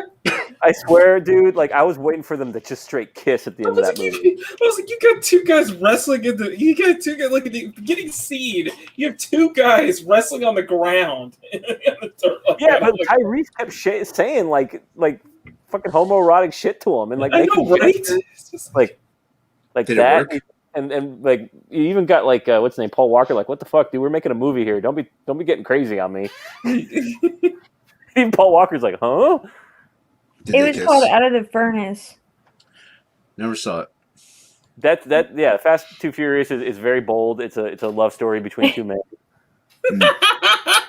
Very bold film. So it's like Brokeback Mountain 2.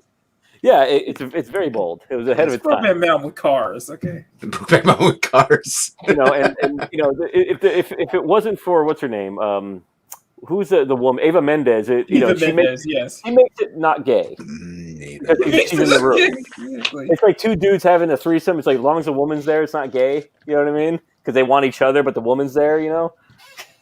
Like, as long as she's here, it's cool. That's going down a rabbit hole right there, Will. What? I don't understand. Are we going into another genre? There's a woman in the middle. I mean, that's what that movie is, right? It's like she's sort of a. I'm just saying. Are we sure we want to go down that rabbit hole? Maybe. I don't know. Lola, you've got a pretty dark mind. So I think I'm enjoying this.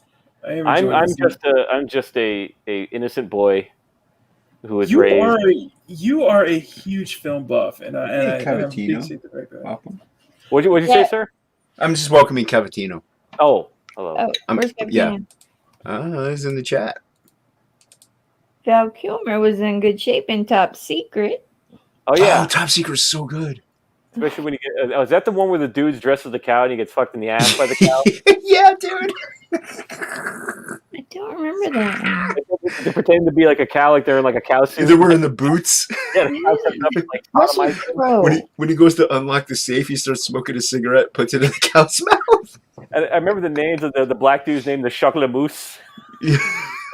And he picks up remember they're like breaking windows to shoot. And he picks up a fucking cannon and just like punches like a door to shoot outside the door. Oh, it's so good. That movie is so fantastic. Yeah, Lola, look up Top Secret. Yeah, it's Top an Secret. old comedy, like kind of like Airplane, stuff like that. Okay. Yeah. Write It's that like down. it's like that absurdist comedy, like Yeah. Naked Gun and like you said, Airplane. Yeah, write it down. That David Zucker kind of and his crew kind of perfect. Oh, who just popped in? Boop. We're gonna be in trouble. Dan's in here now. Oh no! Hello, friend. Dan, Oh, friend. Yo, man, it's Hobby Lobby Bobby, yeah, baby. You got Pooh Bear's money? Where the fuck is it at?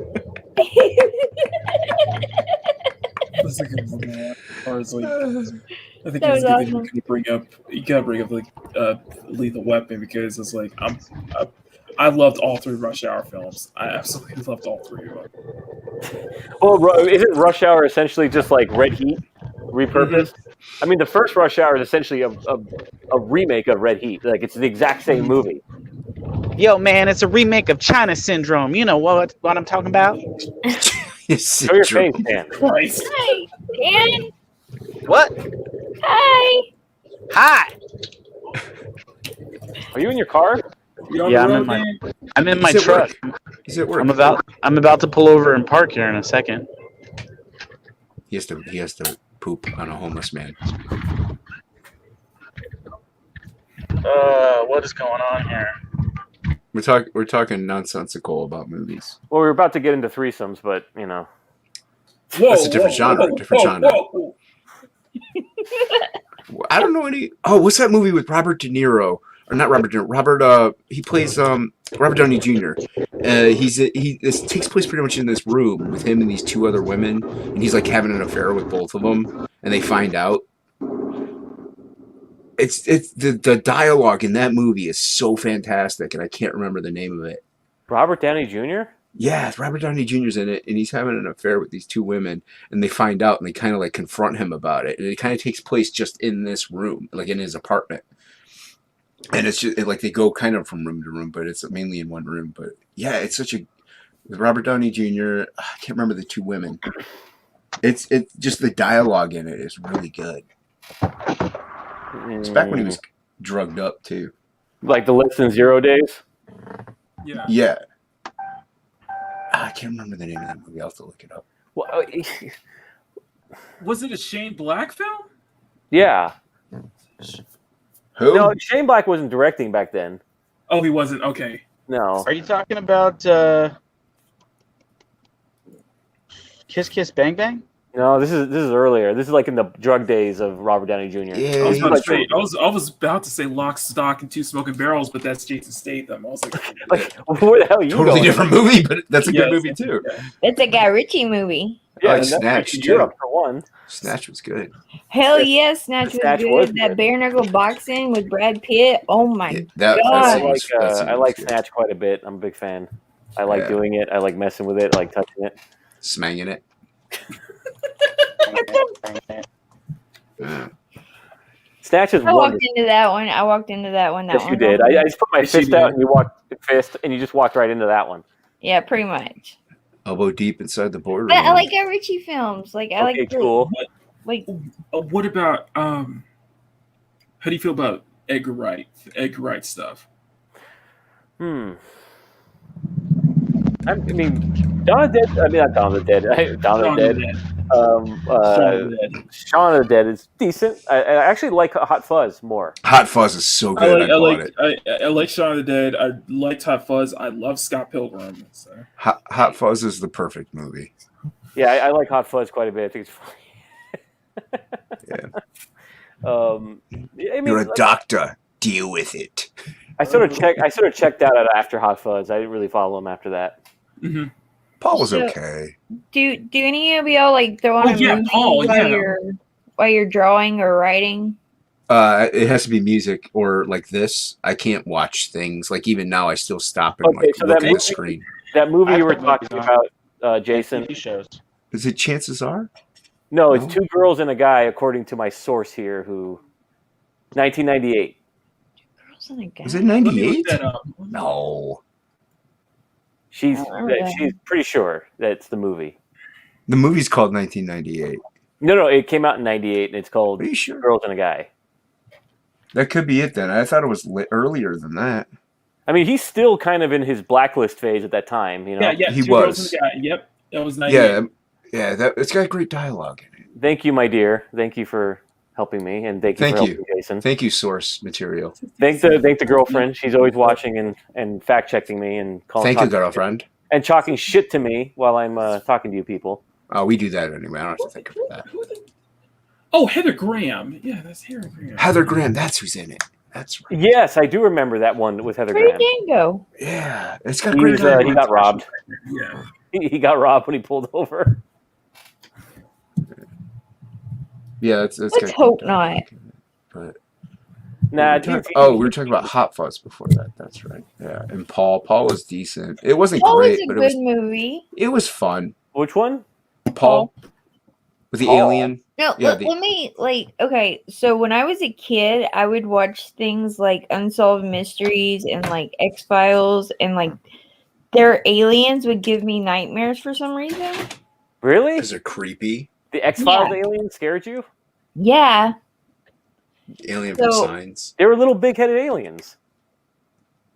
Yeah. Fire in the Sky. Did you ever see Fire in the Sky? Yeah, that creeped the fuck out of me. Yeah, that movie's the scariest movie ever made. I mean, I was a kid though. Like I was a little kid, you know. Okay, I'll like, give you one thing. The mutated aliens in the X-Files movie, they were creepy. The ones that were like more lethal, you know what I'm talking about? yeah. Those ones were scary. The little big-headed aliens were, little big-headed Yeah, aliens. but Paul was a cuter alien. Yeah, so like the cuter alien movies kind of like warmed me up to like the like as an adult I can sit and watch alien movies, you know what I mean? Mm-hmm. You should see what El Gargoyle said. I thought that was pretty funny. What? Have you seen Fire in the Sky, Lola? Fire in the Sky, I believe so. Thanks, El Gargoyle. Yeah, I'm a 13-year-old boy. But We'll see when she gets to 1,000 subs. She'll show you. I thought she was gonna wear a furry mask and She's going to everything. show you her female endowments. Oh, okay. Yeah. She could just wear the head. Wait, what? No, you could just wear the furry like head and like maybe sleeves or something. Yeah. Oh my goodness. And You by don't have to then, wear the full suit. we have shipped, and she'll have the AAT shirt on top of the suit. Oh, there you go. That would be nice. Exactly. I like your thinking, Will. And she'll show like furry like stomach by like making a little knot up here, you know. So. Furry stomach. Furry stomach. Yeah, Fire in the Sky creeped me out, especially that Yeah, dude. sequence when they were experimenting on him. You remember that sequence? Yeah, that's the scariest part of that movie. Yeah. Mm-hmm. Yeah, Did you dude, that get movie. what Splice? Splice was just too gross to me, and I haven't watched it since I first saw that it. was. I never saw it. You know what I'm talking about? What is Yeah, your yeah. name? Is it McKinney? What is it? It's Makini. Machini. It's Oh, Machini. what should I call you? You can Makini. say either way, whatever works for you. Okay, Makini. Yeah, I mean that shit grossed me out. You know what I'm talking about, right? Yeah. Like I saw the cover for that. It just really, like that's not my cup of tea. It's like it's too. I won't say it's too gory, but it's kind of like not in the that. gore that bothers me. It's the weird interspecies sexual stuff that grosses me out in it. And I'm like, no thanks. I never saw it. I was gonna say it was a lot like a Cronenberg kind of body horror in a way with it. Yeah, he is Canadian, Anton Vitali. So he did do a cool movie called Cube, though. His first movie. Mm-hmm. Remember that one where they're stuck in a cube and they're trying to get out? Yeah, cubes were awesome. The hypercube and like, oh my god, that looked like torture in a nutshell. Those are turtles in a half shell. Lola. Turtles in a half shell. No, Not torture in a nutshell. cube, cube, like, because like, okay, so like the cube was one of those things you had to really think about, right? It was one of those movies that had you just like, what the hell did I just watch? Huh? It's a problem-solving movie. Yeah, it's like one of those puzzles, and it just it. So it was one of those tripped out movies that took me like 3 or 4 tries before I was actually like. Okay, so here's a good question, Lola. Now that you're bringing this up, what's a movie that genuinely disturbed you when you saw it?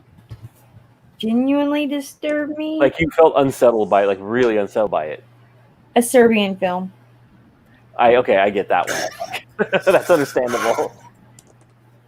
Yeah, that one like that one went too far for me. Okay. Yeah, that makes sense. I was like, yeah. Human Centipede was like really. I don't know if I ever seen. I stay far away from that. It's no.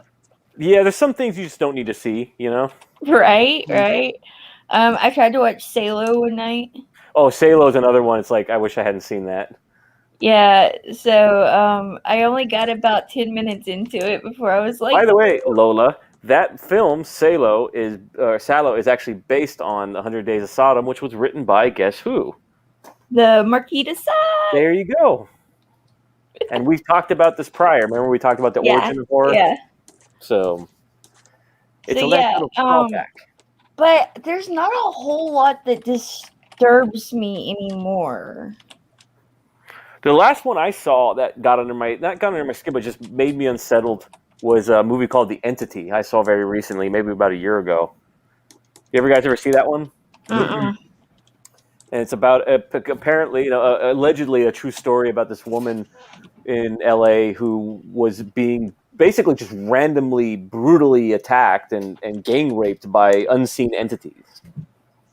Like she'd just be standing there, and all of a sudden she would be attacked randomly by things that she could not see. But it was so well done in terms of the music and the effectiveness that it really scared me when I saw it. And I haven't seen a movie that scared me in a while. Like, it's a creepy film. I don't know what that is. I'm talking to myself. Oh, you ever see that movie, Lola, The Entity? Mm-mm. Yeah, that's the last I one. haven't. I'll have to check it out too. Yeah, like it actually scared me. I was like, wow, this is kind of a scary film. Now that you mentioned that, like I haven't seen any recent like horror films that have come out in the recent years that have actually like even impressed me. Well, horror films? Yeah. Well, because they're all concentrating on they're concentrating on the wrong emotion, which is disgust. You know what I mean? The disgust is not fear, but they think it is, right? They think, ooh, look, as long as we shock you enough, we're scaring you. No, you're disgusting me. doing it for shock value. Really. Exactly. If you like the Saw films are not scary. They just make you like crunch your legs together and go, "Oh God, that's horrible." Mm-hmm. You know what I mean? Like those torture porn movies really just make Oh, you. I can't do those. I can't do anything that's like the torture stuff where they do fingernails or teeth.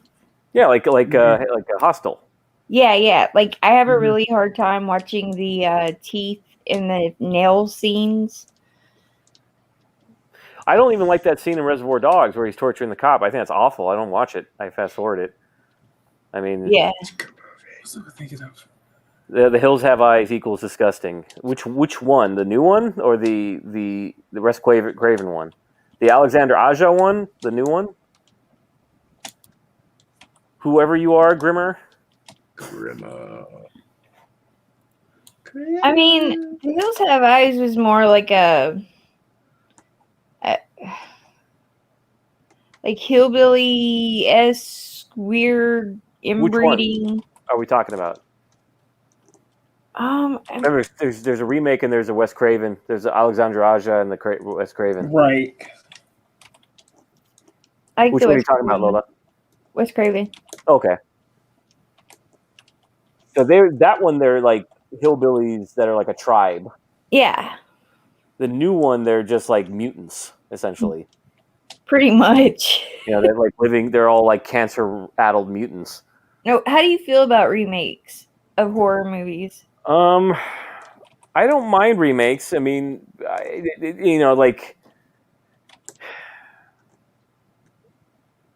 I'm trying to think of one where they did it better. I'm really trying to think of one because I don't mind them, but it's like they're never successful in what they do. So Texas Chainsaw Massacre isn't bad, but it's a Hollywood version of a movie that is effective because it's not Hollywood.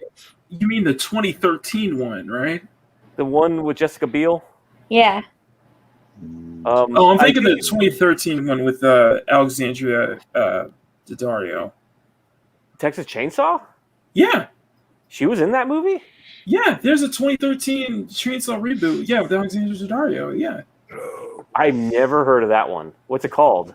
It's Texas Chainsaw Massacre. I heard that was actually bad. Well, the Marcus Nispel one, like I said, but here's the thing that is kind of hilarious about that is that the reason the original Texas Chainsaw is so effective is because it doesn't look like it's made out of Hollywood. It looks like something you found as a bit of evidence. You know what I mean? It looks real. Yeah. And the Texas new one, the Marcus Nispel one, is a beautiful looking movie. Yeah, Platinum Dunes, yeah. Yeah, but it has all the flash of Platinum Dunes. It's really well made, but it looks like a movie, which is fine. But I don't think it's better. I think you just took it and made it Hollywood, right? You put it in the Hollywood. Right. It was called Texas Chainsaw 3D, but it was at the time where like 3D was like on its way out. Is that the one with Sid Haig or something? Like, is Sid Haig in that movie? Alexander Daddario, Trey Songz. Let me see. I mean, Alexander Daddario, I'll just go see it with just her in it, but yeah, we all know for what reason. If anyone's seen True Detective, you know what those reasons are. There's two of them. Tanya Raymore, Dan Yeager, Scott Eastwood was in that one. Gunnar Hansen, who was Leatherface. Gunnar Hansen actually made it into one of those movies? Yeah, he was Leatherface. He actually got to be Leatherface again because they were always blowing him off. Yeah, look it up. It was from 2013. Yeah. But if you know the history, man, like they just blew it. Like they always asked him, but they never wanted to pay him. Really? Okay. Like they just blew him off in like every movie because they were like, "Hey, you want to do it for a sandwich?" And he's like, "No." It's like, "Fuck you! I want to get paid." None of those guys got royalties from the original Texas Chainsaw. So Gunner's like, "Dude, give me something." Nah, we'll pay you a sandwich and a plane ticket. Fuck you! I ain't putting on a damn mask and dying in the desert. I mean, you know what he must have smelled like in the original Texas Chainsaw Massacre. I'm trying to think of all the Platinum Dunes remakes, like The Hitcher. No, the original was better. Let's see what else. Okay, what about Hellboy? What about it? The original was better. I like, yeah. From what I heard, the original was better, and especially Hellboy 2: The Golden Army. Oh yeah, that was a good one. Del Toro runs are much better. Yeah, Yes. Del Toro. I love Del Toro, and I think Del Toro really takes Mignola's character in his design and brings it to the screen really well. And by the way, the guy who directed the new Hellboy, Neil Marshall, I'm a big fan of, man. I think he's like the John Carpenter of England. I think it was more or less the actor. I think that's really what kind of like Ron Perlman did such a great job that it's kind of hard to. Yo, what up, wise guys? It's kind of hard to compare to that. I see he did Blade too. I'm like a huge Del Toro fan though. Like I like Pan's Labyrinth. I really like Pacific Rim. Yeah, Pacific Rim was really good. Like when he got into sex with monsters, I started to say, I don't know about this guy anymore. I mean, I'm okay. It's a little off. So like Del Toro to me is also kind of like Tim Burton to me. Like I love Tim Burton films. Which one is your favorite, Lola? Huh? Which one is your favorite? Which one's my favorite? I really like Edward Scissorhands. He's only like the next Martin Scorsese. Edward Scissorhands and what else? Would he sell singles? I like Nightmare Before Christmas. Yeah, there you go. Mm-hmm. I was more of an Ed Wood fan. I like Ed Wood good too. Yeah. Ed Wood. Yeah. Fuck you.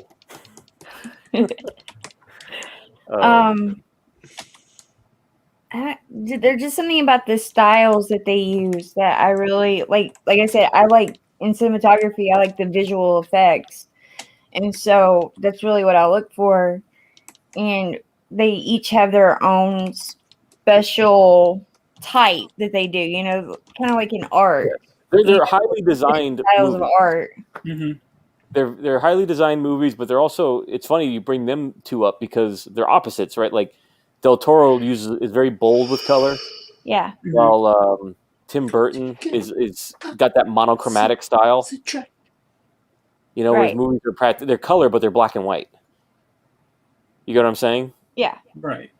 You know, he doesn't like a lot of color. Like when you see Big Fish, it's really odd because it's a very colorful movie. You know, that's why everybody was all. It's the way they use that color scheme, right? Like with Del Toro, like you said, the colors are bold and bright and just beautiful across the screen. And then with Tim Burton, he knows how to use like black and gray tones and the whole just like melancholy feel of everything, right? Mm-hmm. He does that well, but that's his thing. So, I mean, it's just the way they use those visuals to tell their story. Batman.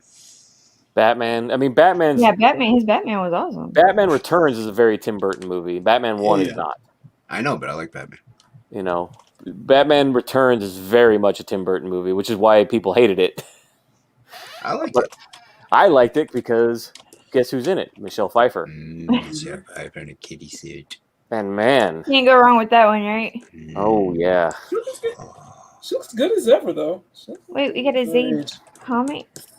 We have a Phil. We also have We also, no. Hello, That's sir. not Phil. It's Michael T. What's up, peeps? What up? You disappointed me. I thought Phil was coming in. Why are you trying to trip me up like Michael that? T. Hey, Mike. I didn't do shit. You're the one that read the comment and got fucked up. You troll. Kick Michael T. I broke into What's up, Anthony's Bill? house. Michelle Pfeiffer, that white gold. She looks good, though. She still looks good. So if you had a female that you would like just go gaga over that's, you know, in film, who would it be? You're asking a bold question there. Like That's a broad question. And I'm not talking about like a porn star. I'm talking That's a question. The answer to that is so broad. I mean, yeah, but you asked the question that every working man has asked his colleagues many times over. Yeah.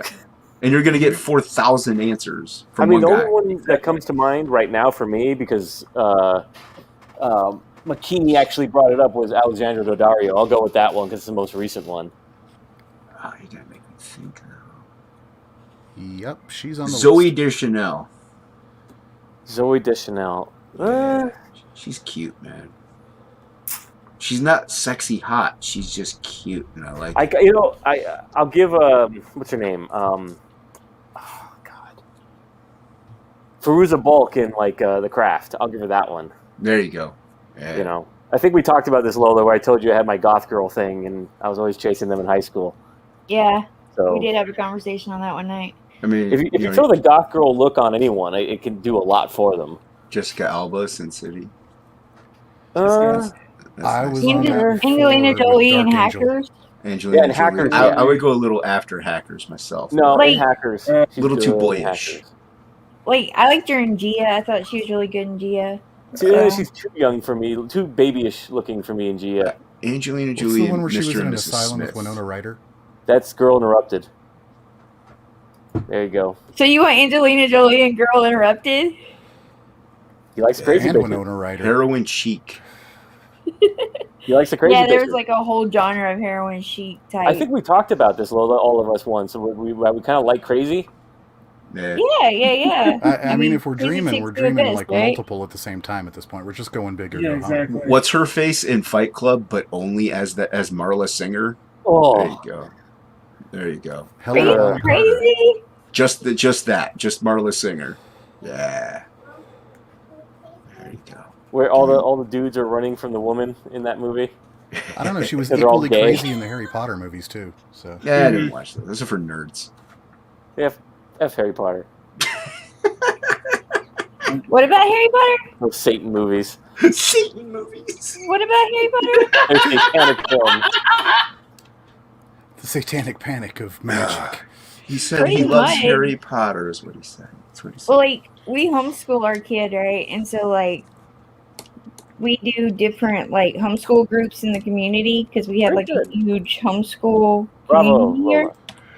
What? I said bravo to you. Oh, thank you. That's a genuine bravo.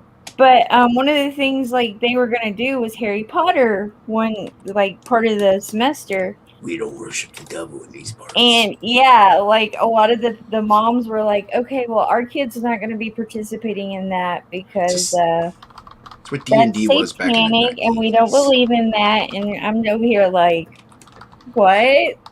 Like, Michael T.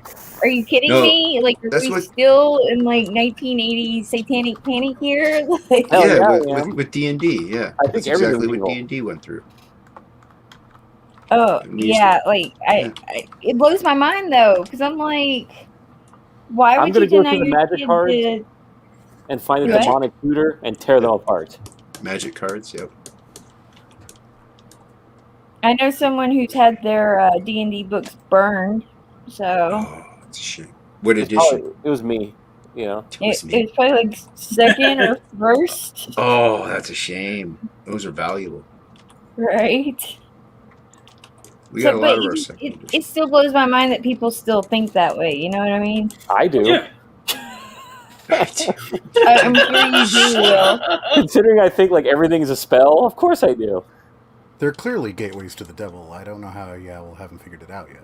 I mean, I'm writing these things with Frege. You know, you don't think I'm putting spells in there? Yes, hexes. Yes. AAT And yes, Weather Skip Girl. Edwards, that movie with Tom Cruise or not Tom Hanks was freaking hilarious. Which one? They did like a D&D propaganda movie saying it was like it made kids commit suicide and shit like that. It was one of Tom Hanks's first fucking movies. And it was, we as a D&D group would sit down and watch it and laugh at it because, yeah. It was saying that like things like role playing at the table would like make you believe you were the characters and make you throw yourself off bridges and kill each other with knives in tunnels under the city. That's what Well, I we mean, did. there was another scandal. Remember the vampire murder? Yes. Remember there was I can't remember his name, but the dude who like he was really into vampire and LARPing. Yeah, I know who you're talking about. I've seen plenty of things on him, yeah. And Yeah, they went to but that's Kentucky like and murdered one the parents. outlier, though, Will. Like, I mean, that doesn't. No, I'm not saying he did. I'm saying that I'm stating another case where there was another role playing game pulled into the Oh into yeah, the case, which that was another one. I can't remember his name. Rod Farrell. That was Well, there's the Memphis 3. wasn't that what is that the one I'm talking about? That's what you're talking about is the Memphis 3. Rod Farrell. I believe so. No. Are you sure? I think that's what he's talking about. No, I Well- know what he's talking about, the vampire murders, with the kid had like a little like cult of people and they went in Yeah. and murdered a family. And he thought he was like a genuine Vampire. Like Yeah, he even would now, drink blood proclaims and it. everything. Yes. Yeah. Yeah. But bunch then of there was the dorks. West Memphis Three, who was during the whole satanic panic stuff, who were accused of murdering like some little boys. Oh, I don't remember this one. And it was a big deal. It was a big deal for 20 years because one of them sat on death row for it. And they were just teenagers, you know. They were into like heavy metal music, D&D, and They were into you the know. devil music. Yeah. So I mean, they ended up getting accused for murders that they did. I honestly don't believe that they committed them. But I mean, at the same time, you had stuff like that. We could have. But like I said, those are outliers. Those are like situations that weren't in mass, you know, just people got crazy over it because of. Well, let me play devil's advocate, Lola, by saying this. Ha, devil's advocate. We what, the last 30, 40 years is what, 3 generations are the first ones in history that have this kind of access to things that people didn't see regularly prior to that, right? So, Right. Pornography, violence, things that jack up your adrenal gland. We don't know what it's doing to people. We just don't know, right? We don't know what people, if it's a predisposition, if it feeds it. We don't know if access to it, creates a fantasy world that makes you kind of want to get off in greater and greater ways. We just simply don't know, Lola. We don't have the data yet. So when people just say, well, that stuff doesn't cause aberrant behavior, we don't know. We've never been in a time in history where you could pick up your phone and watch hardcore violence all day long and watch hardcore sex all day long. Mm-hmm. Never what do you been. think I'm doing now? Exactly. Never had that ever. Yeah. So we don't know what it does. But at the same time, we have free will and free thought. That's fine. That's fine. Phil, we will fight. I understand. You and I what will you're go fisticuffs right I mean, now. yes, like I don't know what. I'm simply saying I don't know, Lola, what it does to people. I mean, obviously, sitting and watching violence or hardcore sex all day is not healthy. So. No. And by the way, I had that book too, Michael T. What book? Yeah, Phil's saying Cyberpunk is greater than D&D, and we're gonna have go fisticuffs. Gotcha. I had that one, and I had Shadowrun. With active, quick and dirty bad guys ready to go. Skip Edwards said Fortnite is greater than Zaid Comics. As someone who plays Fortnite, I'm going to say you're probably wrong on that. I mean, you have a point, Will. We don't know what it's doing, but at the same time, I think maybe we are kind of seeing the effects of what it's doing. Oh, yeah. Like, people are sitting online all day and not doing anything else. Yeah, all the weirdos are finding each other. 25-year-old men who have dysfunctional sex drives. Yes. You know what I mean? Like, because of watching too much porn. I mean, that's weird, that men in their 20s can't get off with a real woman. It's kind of odd. You'll be a woman soon. Thank God. Yeah, I mean, it's definitely changing the way, like, our society functions as a whole. Right. Mm-hmm. But at the same time, like I said, we all have free will, and we all have free thought, and we can make free choices of our own. Right. So. This coming from a talking bootay. And really, it's just a lot of it just comes from, just self-control, How much that's one of the biggest issues our society has, right? Is self-control, because we have access to everything. Yeah, exactly. And that's tied into the ability to separate reality from fantasy too. Well, we've had this, all three of you, like greater instances of abuse from childhood, mixed with access to things that cater to the trauma that's inflicted on you and the psychological issues that come out of that abuse, right? So I'm saying, like, if you have, you've been abused as a child, you were, sexually assaulted, or maybe you were physically abused, and it creates complexes within yourself, you're going to find material that's going to heighten that. You get what I'm saying? Mm-hmm. I'm not saying it causes it. It can't, because it can't really do anything to you unless someone strapped you to a chair when you were 1 and played hardcore pornography and a lot of murder to you when you were a kid. That doesn't really happen. What happens is you get abused, and that abuse leads to some sort of aberrant behavior, and then you in a secret sort of, indulge in it through fantasy, like movies, pornography, video games, and that, obviously you're not going to get off on that for long until you build up a tolerance into something that's more real. You get what I'm saying, Lola? Right. But it has is to why be you there in the get beginning. I'm not things- saying you just develop that one morning. You know what I mean? Right. Well, I mean, that's why you get, like serial killers and stuff, right? Like Ted Mhm. Bundy and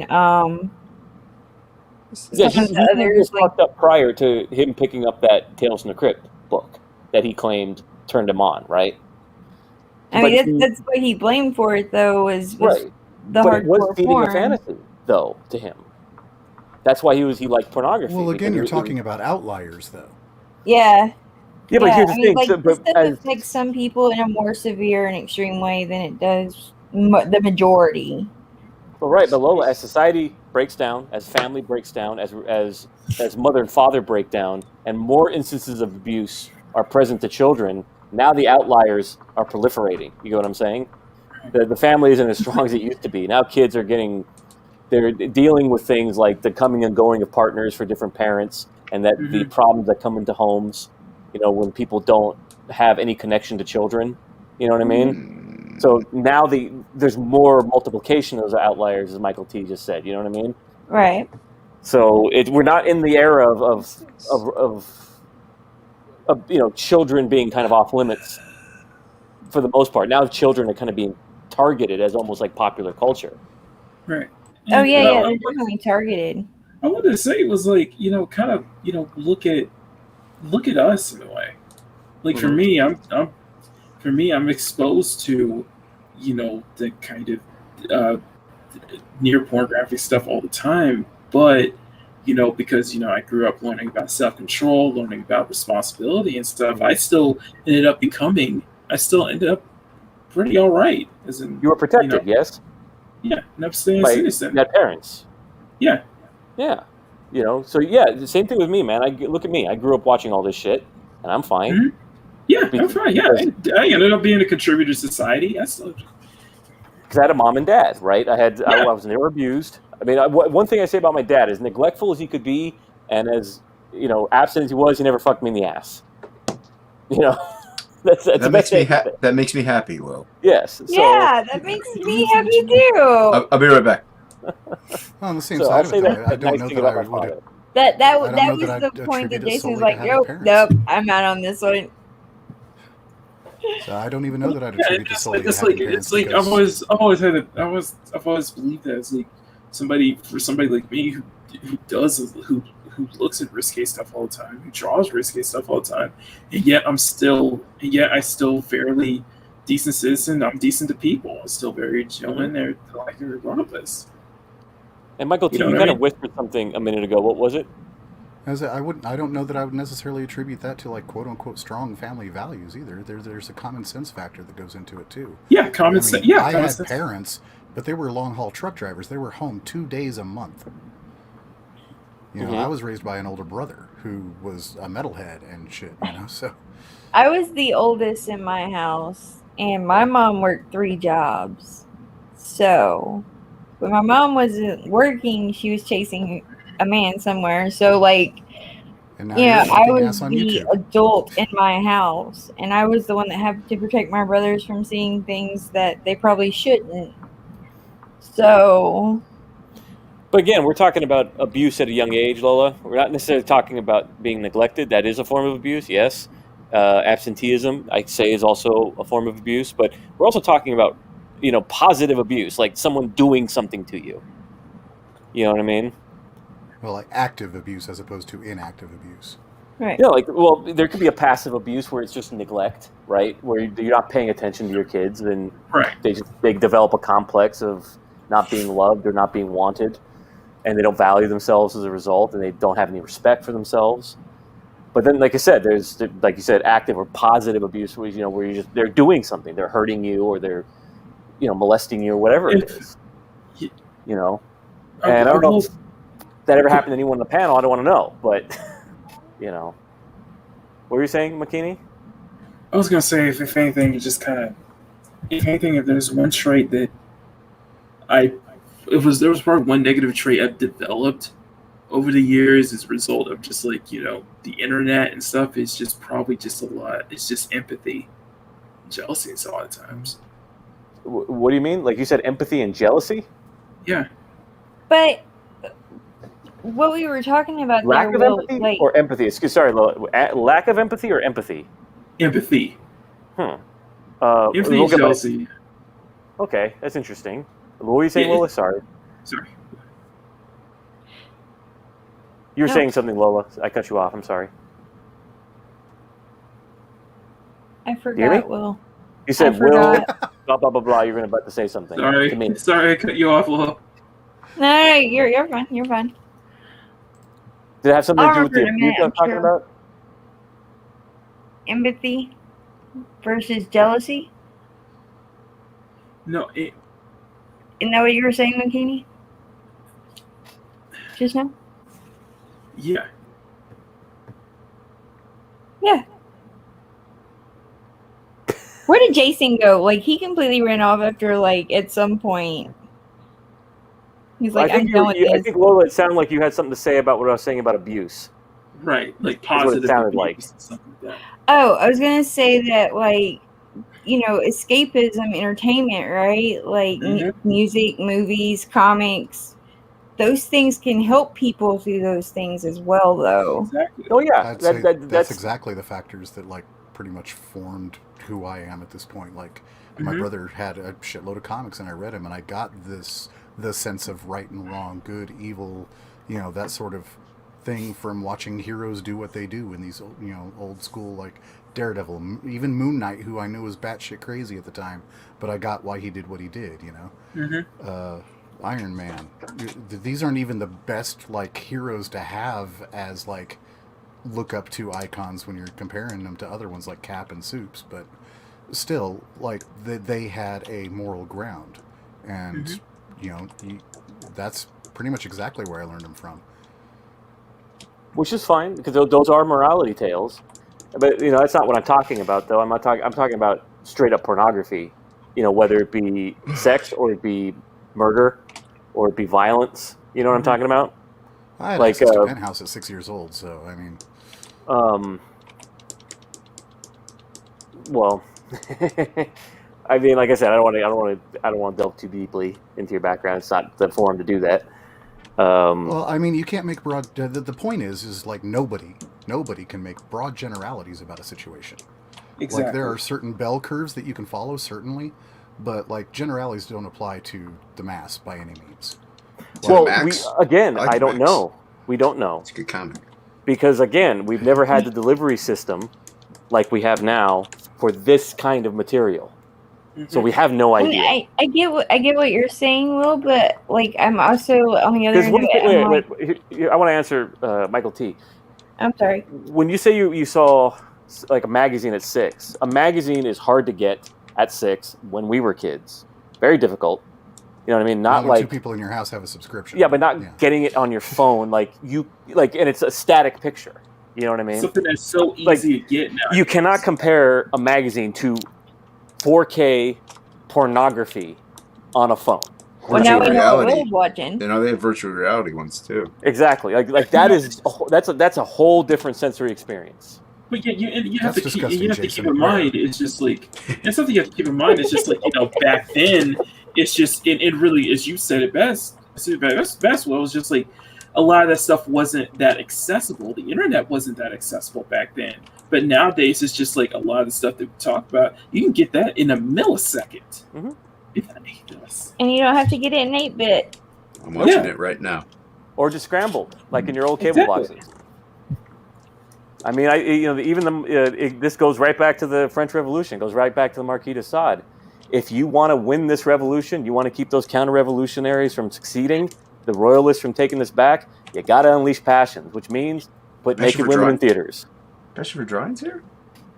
No. Is he? Jason's here? When did he get here? When did I get here?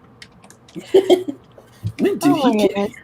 Ogario says the answer is yes. Children are influenced. When I was a kid, I thought I could end everything punching people in the face.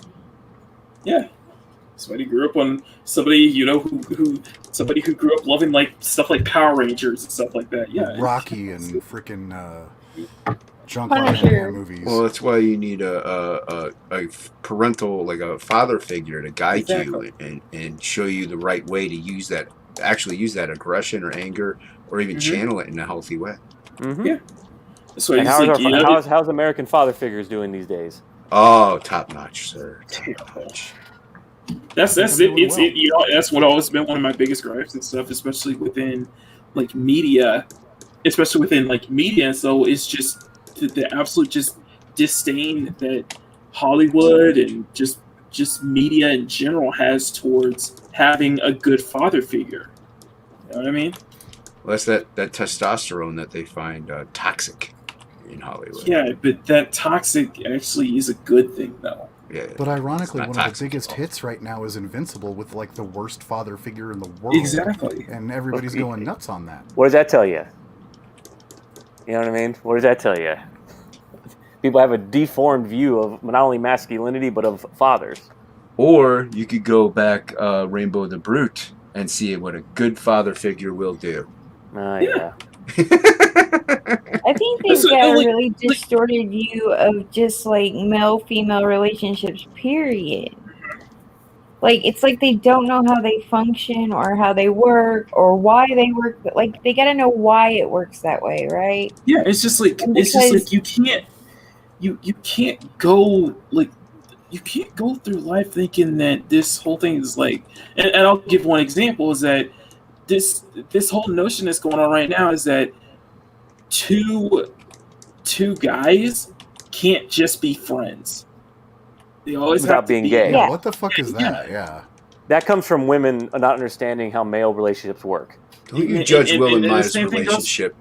Come on now. Well, that goes with anything, right? Like with shipping, right? Yeah, Like- shipping, yeah. Like shipping is a great example of this because like Shipping. they'll just put anybody together that they think could The work, Winchester right? brothers. And it's like it makes no sense why. Like And oftentimes it's just a bigger. It's such a huge push towards, and I don't mean to be blunt by saying this, but it's such a big push towards homosexuality. Yeah, well, yeah, look at Anne Wright. Back then it Well, was everything- fine, but it's because everything is just everything is a forced push down towards your homosexuality. throat. Yeah, it's just force fed down your throat. I That mean, people Lola's slowly become being pushed there resentful. 1 percentage point at a time. I mean, I'm already at 30. What was it? 39% the last time we talked. 32 What- by now. What, She's up. lesbian? 32? What are we Yeah, talking she's about? Yeah. 39%. I don't know. It went from 20% to 32% to 39%, back to 32%. No, you're 39. Don't worry about it. It's okay. I say I'm Yeah, 20%. it never goes back down. It always goes up. You know, before then it was just like, you know, you just like, you know, you can't have a male female character just be friends without being in a romantic relationship. Right, and women aren't supposed to be able to look at other women and say, "Hey, I actually like women that look like women," and Mhm. still be straight. Like I have to be bisexual or lesbian or something. And What it's about like, no, has a that's good not- comment? Women there can't be any antagonism or agnosticism between two women. They all have to be friends. What about comment? Wait, they Last have to be friends? Well, you see that in comics a lot. Why can't we be friends? Why can't we be friends? Okay, I'll give you that. Um, I mean, in real life, I don't think any woman is really friends with other women. No, it's just they it's hate something each that they other so push. much. No, Yeah, it's women not, understand well, women, that's they what I'm hate saying, each Lola. other. It's just something I'm noticing. It's just like Gotcha, Yeah. gotcha. you can't That's have what's funny. two female characters can't be actual, antagonists. They can't be rivals. They can't be, they can't hate each other. Like, because that's not how they act in real life. Not every Well, and woman's they can't friends team up forever. without sleeping with each other too. Mm-hmm. You know that Harley Quinn cartoon. Yeah. Her and Poison You know, Ivy it's. have to hook I up. remember this is a weird thing that somebody brought up, and it was a weird thing. I remember bringing this up. I remember listening to a review about this, and it brought up a good point where it was like, back then, like interracial relationships was like, if you saw a black girl with a white guy, that was totally fine. But if you flipped the other way around, it was so no, seriously. It No, went I that way know. with Mexicans too. No, black for the women record. will not put up with their men going with any other race. But a black woman gets with a white man and they'd throw him a party. You know? Yeah, no, it's just stuff. No, it's just what I noticed in media and such. It was like that was fine, but if you flip it over where it's a black guy with like a white girl, it was more taboo. Oh yeah, Like, it's even not depicted just on the as white side, but on the awkward black within the side show. too. You know, Mhm. black women in particular did not like that. Do not Mhm. like, still don't like it. But again, The- they'll straight up say we're Sergeant Swirl if they get with a white man. You know, I'm just gonna say I disavow white supremacy. huh? No, Why do you have to? how is it What? white supremacy? I don't understand how is it white supremacy. I'm just stating an obvious thing. I don't understand. I know. I'm just like. Makani, what did you do? What did you do? No, it's just You're something gonna I'm get the bringing stream up. struck. No, What the no. hell? Like I get what you're saying though. Yeah, I mean, it would like okay. Take the kiss with Captain Kirk and oh, what is her name? Star Hera. Trek, yeah. Hera. Michelle Nichols. Michelle Nichols. Yeah, back in the '60s. I mean, that was a huge deal. Like they made a huge deal about that. Oh, But Captain now, Kirk. like that wouldn't be such a big thing, you know. Yeah. That would be like. That would be pretty normal now, you know. Mm-hmm. So, I get what you're saying. I just, trying to lead the conversation away a He's little bit. preaching white Oh, so you wanna supremacy, get is what struck. he's saying. No, I'm not. Shut up. I know you're not. I'm kidding. Do you disavow white enthusiasm, Lola? White enthusiasm? What? Well, okay, Stop trying to use this new wave language, Will. Yeah, Okay, Will let's. don't. Let's. That If confuses you wanna me. go, okay, because I'll say if you want to go there, let's down to the fact that it's like nowadays it's like we can't have redheads in fiction anymore.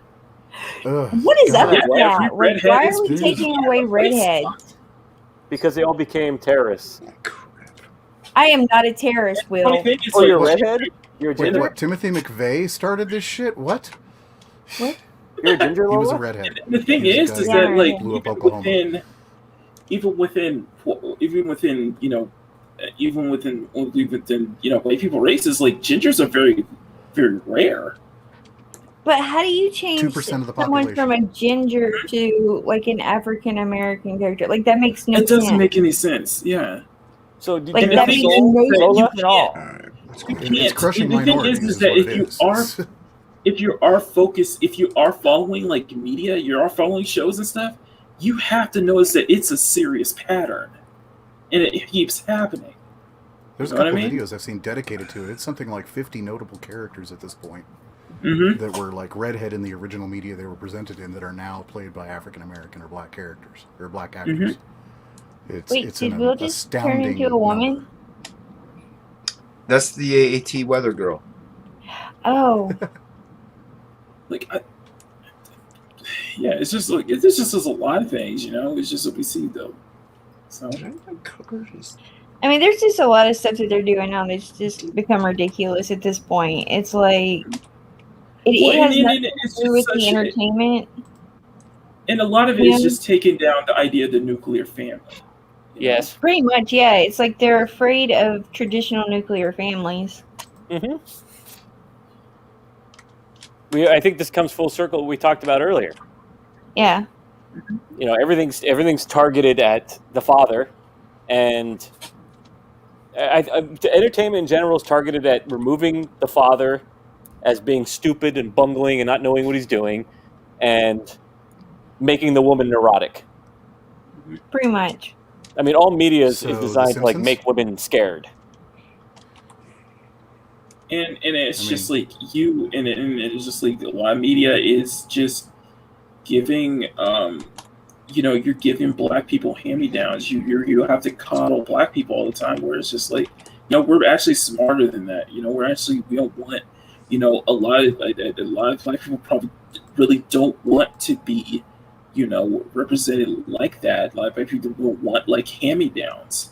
We want original stuff. Want to feel like we have to. Or black people are used to. Oh, we're so catered to, Well, no, Well, black people in America have generally been used to pasteurize other ethnicities to Exactly. identifying as white, right? Because the moment you have a black person in the room, someone ceases to be Italian and they become white. Yeah, and You know what I'm saying? that shouldn't be it. That's like, But here's the thing that they miss, right? Is that we all have like the same insides. You know, we all bleed red. Like they miss all that point. Like, you know, we're not. It's not like we're only one. We're all one race, the human race. Yeah, like they miss that point though, and they keep trying to divide it and make it worse and worse when really it should be going the other direction. Mm-hmm. It's like not at this point, we're not progressing; we're regressing. It is very progressive. See, we're all just black and white like this cat. Okay. Please tell me that cat's name is Oreo. No, it's Lola. This is the three-legged cat. Oh, why does it have 3 legs? Because somebody shot her with a BB gun. Oh my god. Poor Lola. No. Poor Lola. Her name is Lola. I never realized. Thanks, Will. Seriously? Oops. Yeah. I lost my train of thought. What was I about to say? Okay. So, that interview with Aerith that you did on Wednesday, right? Or Thursday. What was one of the first things I noticed? One of the first things I noticed when it started the interview, he was bringing up how he was getting a lot of flack for the fact that he was, for the characters he was creating, that he wasn't creating a POC as a main character, that he wasn't creating, like his own vision of the Latino character, right? Am I correct? Right. And that's one of my biggest issues with the comic book industry is this feeling of segregation where you have to be like only the blacks can write the blacks, only the gays can write the gays. And I feel that people should be allowed to write and draw whoever they want. Yeah. Why not? But it's just more and more. It's just like you can't write this character because you don't understand this character. It's like the whole representation thing. It's like the whole cultural appropriation crap as well. Well, like for me, right? Like the biggest thing that I'm hearing right now is that men can't draw women, right? Only women can draw women. Of course, I can draw them. I look at them all the time. Yeah. No, like my personal opinion is that men draw women better than women do. Because they actually can see like the curves and all the right places. Because we'll make you sexy. That's why. Huh? We'll make you sexy. That's why. Yes, that's what I'm saying. Like women, they look at other women and they want to point out the flaws because they're constantly comparing themselves to that woman, right?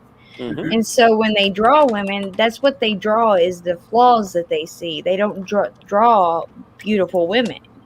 Hence Frank Frazetta. Yes. Like, and Louis Royo, right?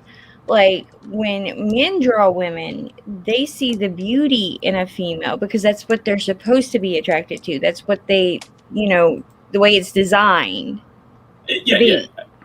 And so, like, a man can sit down and draw a woman in such a beautiful way that a woman can never touch. Because we draw the ideal because we idolize women in our own ways, right? Like if you love your wife. But you're fetishizing them, Will? No, but if you love your wife, you're going to draw your wife, right? Like you're going to draw what you see, which is beauty, right? Right. You're not going to draw... by the way, Lola, I finished this earlier today. Let me see. So. Oh, wow. Yeah, if you want to blow my really screen up. So, like, he's been coming on here, Will, and he's been drawing this picture, like, every night that I've been on. And... Oh, you're drawing Lola. But it's not a big fat chick. I don't think it's Lola. No, it's more Who's that character? You nailed it, honestly, she's more of I vision this character to be, like, someone who felt insecure, so they try to act tough. And yet acting more tough, more tomboyish has made them look more feminine as a result. I can see that. Yeah.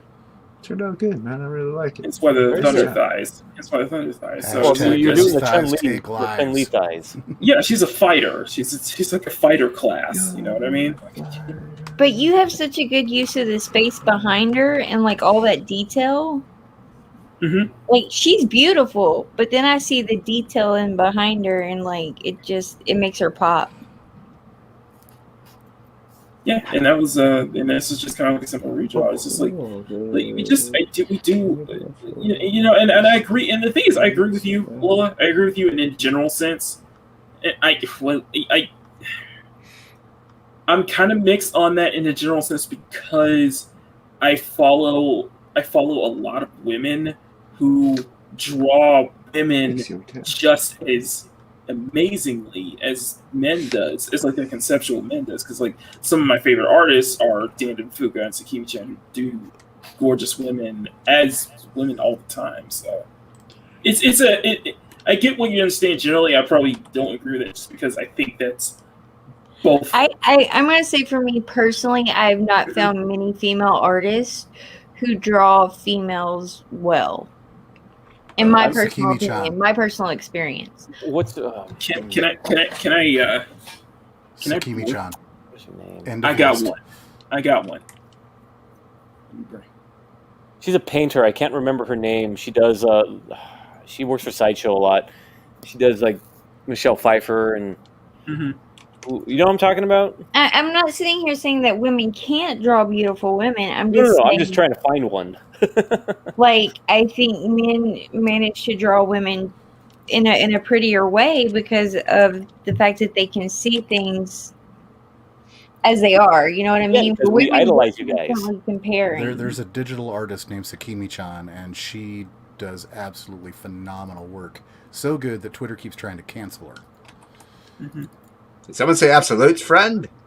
Let me Absolutely. Here. Let me Go back it now, friend. Back it today. Do you draw? I mean, I don't know, Jason. Do you like drawing women? Yes. Would you say you're good at I it? gotta be very careful. I'm okay at it. I need more practice. But I draw them my way. So you got a fan there, Lola. I've got two here. Wise guys You share my he screen. can agree with me, and Grimmer says they agree with me. I'm not sitting here saying there are no female artists that draw beautiful women. That's not what I'm saying at all. It's 1,000 to 1, though. You know what I mean? It's It's very rare for me to find one that I'm like, oh, I really want to buy what she's making because her women are so beautiful. Like, I don't find that. I haven't found that yet. Is there any way I could probably convince you? Share my screen. So this is Dan and Fuga. So I can't show like the not safe for work stuff, but this is this is kind of the example. I call her the queen. I call her the queen of pinup artists. So it's just all the stuff that I don't know. It's just one example. You know, I mean, they're beautiful. I'm not going to sit here and say that that's not beautiful art and that those women weren't beautiful and weren't drawn well. I get what you're saying. I think what we're talking about here, Lola, is it's a difference in approach. Like, that's anatomically nice. It's stylistically fine. We're talking about the ideal romantic quality that comes out of a man's perception of femininity, right? Because we spend all of our time thinking about a woman, whether it's in a sexual sense or in a romantic sense or both. We can kind of pull out the essence of it and illustrate it. We write poetry about women. We write novels about women. We make movies about women. We make lamentating letters about women. I mean, we spend a lot of time verbalizing and articulating our feelings about women, But we as women are over here, when it comes to another woman, I can look at a woman and say she's beautiful and like the things I love about her, but at the same time, I have a competitive sense with her. Exactly. I'm going to look and see what her flaws are and see if I have those same flaws. Yours is going to be, you're always going to view women in an egalitarian lens, like in terms of equality, right? You're going to say, where are we equal and not equal?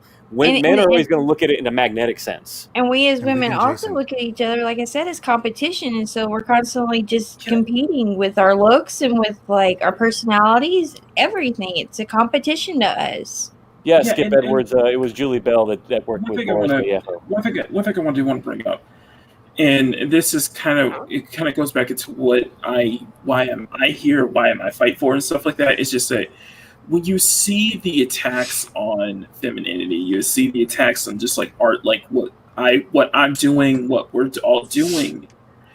It comes from this, and this personally, I really hate is I hate this mindset that you think all men are horn dogs for drawing stuff like this, and I'm like, no, that's not the case. Just because you draw it doesn't mean you're horny all the time. A lot of it, for me personally, I do it just because I have such a great appreciation for the female form.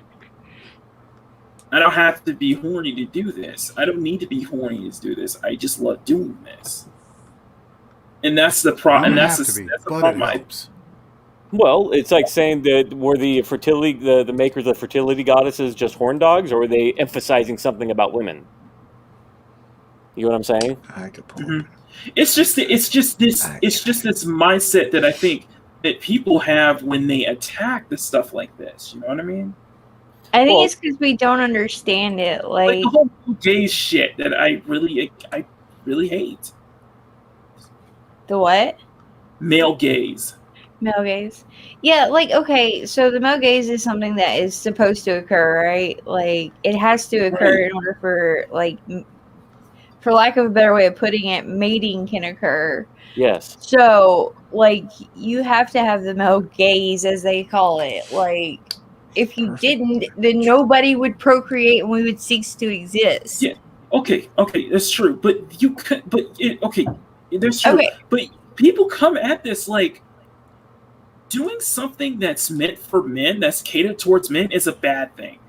Yeah, exactly. Because they don't understand it. They don't understand why it's there, why it occurs, and they like it's not something that they can just like go to their internet and look up, right? Like but all species have this thing, right? Like all species of animals do these different things that attracts the opposite sex. Right. Well, and Lola, when did it become a crime to derive great pleasure from women? Isn't that kind of like the point? Like, isn't it wonderful deriving It depends. Do you pleasure give her the from money women? before or after? Like, it's a pleasure talking to women. It's a pleasure with this fucking gorilla.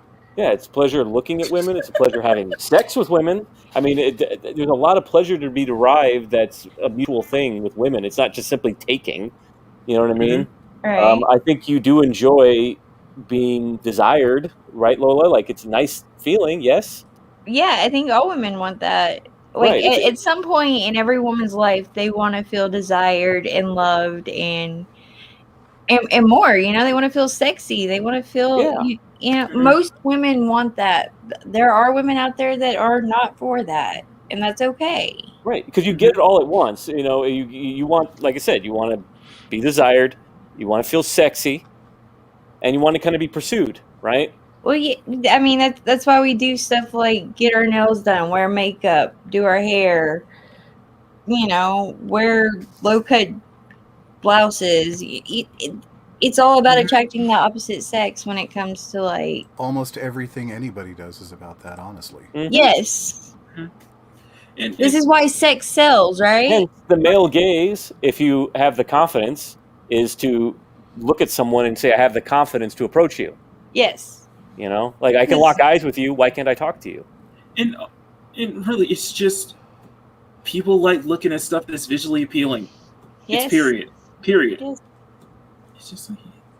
Again, it's okay to take pleasure in the opposite sex. Yes. You know, it's very I do it basic, whenever guys. they let me. It's okay. Maybe I'm too high for this conversation. I don't know. No, but let's get basic with it. It's okay if you're a guy. It's okay to like girls. If you're a girl, it's okay to like guys. Yeah. It's fine. We like it, and you guys like it. And if you don't, that's what resting bitch face is for. And the thing is a lot of guys are very respectable about that, though. Yeah. Typically, you kind of figure out if you can talk to a woman, but by kind of looking at her, you know. If she's giving you the Lola, which is like, you know, narrow eyes and, you know, kind of a vertical, you know, not even a smile, just like a drawing across the face with like a zipper or something, you're not going to approach her. You know what I mean? What? Maybe you will. I mean, I like a challenge. That's when you just start making fun of them and see if you can break the ice. Goodness. And you gals like being made fun of. That's the funny part. Well, you know, some women do like to have that little bit of chase. To an You know? extent.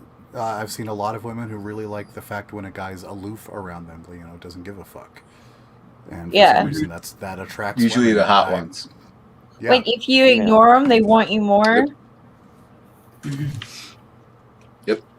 How do you think I had beautiful partners? I feel like we're fixing to get into a rabbit hole here with Jason. I just fell into it, literally. Anyway, I'm gonna go to bed because it's 1 o'clock in the morning for me. So. All right, Mr. McKinney. Nice talking to you, my friend.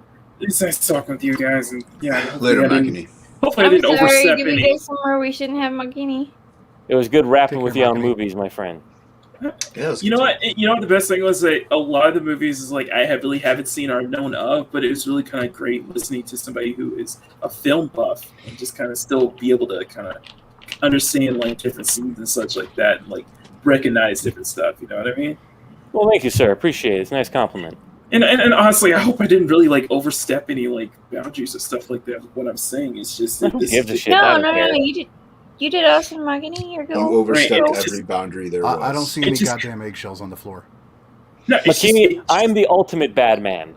I've been banned from streams. He's the ultimate No, Batman, too. no. It's just that you, and I think it's just like Lola probably understands most of this. Like, they understand why I do this, why how I think and why I think it is, why a lot of this shit does matter personally to me.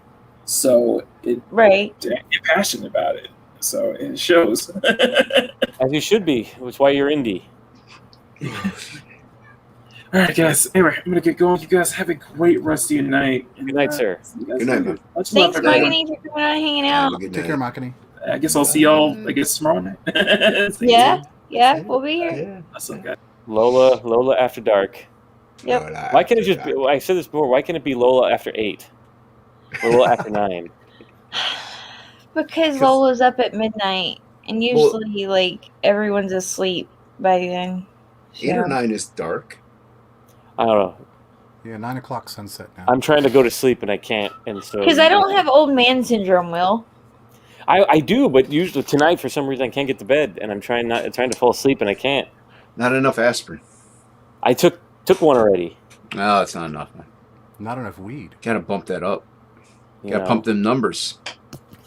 And considering the physically exhausting weekend I had, I should be tired. But See, well, I like drawing women. See? oh, wonderful! You drew Syl. No, it's my ex-girlfriend. Good night, wise guys. See the idealism. Night, Lola? wise guys. Yep. Yeah, because that's what I was trying to say was, because even though she's not supposed to be this amazingly beautiful woman, right? She's still a beautiful piece. This is a beautiful piece of art to me. Where did he find a reference picture of my ex-mother-in-law? No, it's nice. See? We can make jokes about stuff like that. It's a piece that can be talked about. Mm. Well, it's the same reason also, Lola, that women don't typically write great poetry about women. You know what I mean? Because they hate them. I think men write better poetry about women. I've read some really bad, lesbian poetry. Yeah, it's awful. Did I just go up another point, Michael? Do you Little bit. really I want to think- be a yeah, lesbian, I Lola? think you cracked the 4-0 on that. Do I want to be a lesbian? No, I don't want to be a lesbian. I mean, why would you want to be in a car with why would you to 2 negative batteries, right? It just drain, and oh, what are we gonna do today? It's going to No, I there's no way I could be in a relationship with a woman because I don't like. You would never vaginas know where to for go one. eat. And Yeah. you would never know where to go You'd eat. starve each other to Do death. that. Yeah, you'd be bored all day long. Like, where are we going to eat? I don't know. Where do you want to eat? I don't know. Where do you want to eat? I don't know. It would But just be it would probably be a endless. constant fight because 2 women together, on their periods at the same time. No, fuck that. You need us men because we have clown music playing in our heads at all times. Yep. So we never get depressed. We're like, you know. It's just not for me. That's something I couldn't do. But I mean, more power to the women who can do it. Have a good night, wise guys. Later, wise guys. You know, I'm just, I say more power to those women who do it I and have another who one. do make it work. after a while, Lola, I'm just seeing like a fly's eyes I don't think that there's a. on your avatar. Like I can't see an ass anymore. I just see like a fly's eyes. That's funny. It does looks kind of like- look that way. Yeah, it looks like a fly kind of perched close up to a camera. Yeah, I can see that. That's kind of funny. I never It's thought actually- of that before. I just can't see it anymore because it's just like I can't put it together. See, we're doing that. He's got a better one. We do this I- first. Mine better. No, I just don't know if what I'm about this show has bad stuff. I've got the Mexican weather girl. Do what? The Mexican weather girl who will be in Black Flag Pineapple Perception. Please back now There you go. if you want to see this young lady on the Yeah. first couple pages. No, I got a lovely one right here. Very sexy. Ready? Do it. Yep, that's very sexy. You see Huh. this. You see, you got the I stuff. didn't even know coming- she had blue lips. Her nipple is kind of coming out into a monster teeth and stuff. Yeah, very sexy. This is another woman that I know. Is this from the personal collection? I mean, yeah. Would this be in the gallery, so to speak? This would, well, if I do an art book, this would be one of them. So this is not absolute. No. This is not absolute. This is just stuff I did in my spare time. Good It's grief, 11 by okay. 17 pen and ink. Yeah. I got another one. Not really just based drew a off of real still anyone, but life of just his mail lady. I mean, Jason's blind, you know. another Yeah, one. that blind bastard. Not based off of a real woman, but just women in general. There's that one. Biggin. See, you have the demon bursting out of here and stuff coming out from her lower regions. Yeah. So, see. I like it. That Nice one. one. That one is fucked up, Jason. Thanks, man. See, that's what I'm talking about with style too. Like Jason has a certain style to his art, right? And it She's just pretty. Look how pretty she is. See? it There you makes go. what he does work. And you got a creeper back there. Oh, I'm watching you. Is that on her back or is that? That's up to you to decide. And you got the demon guy. Oh, Demon guy jeez, I hate to bursting say it. out. I think I got to drop 2 guys. And I scared him away.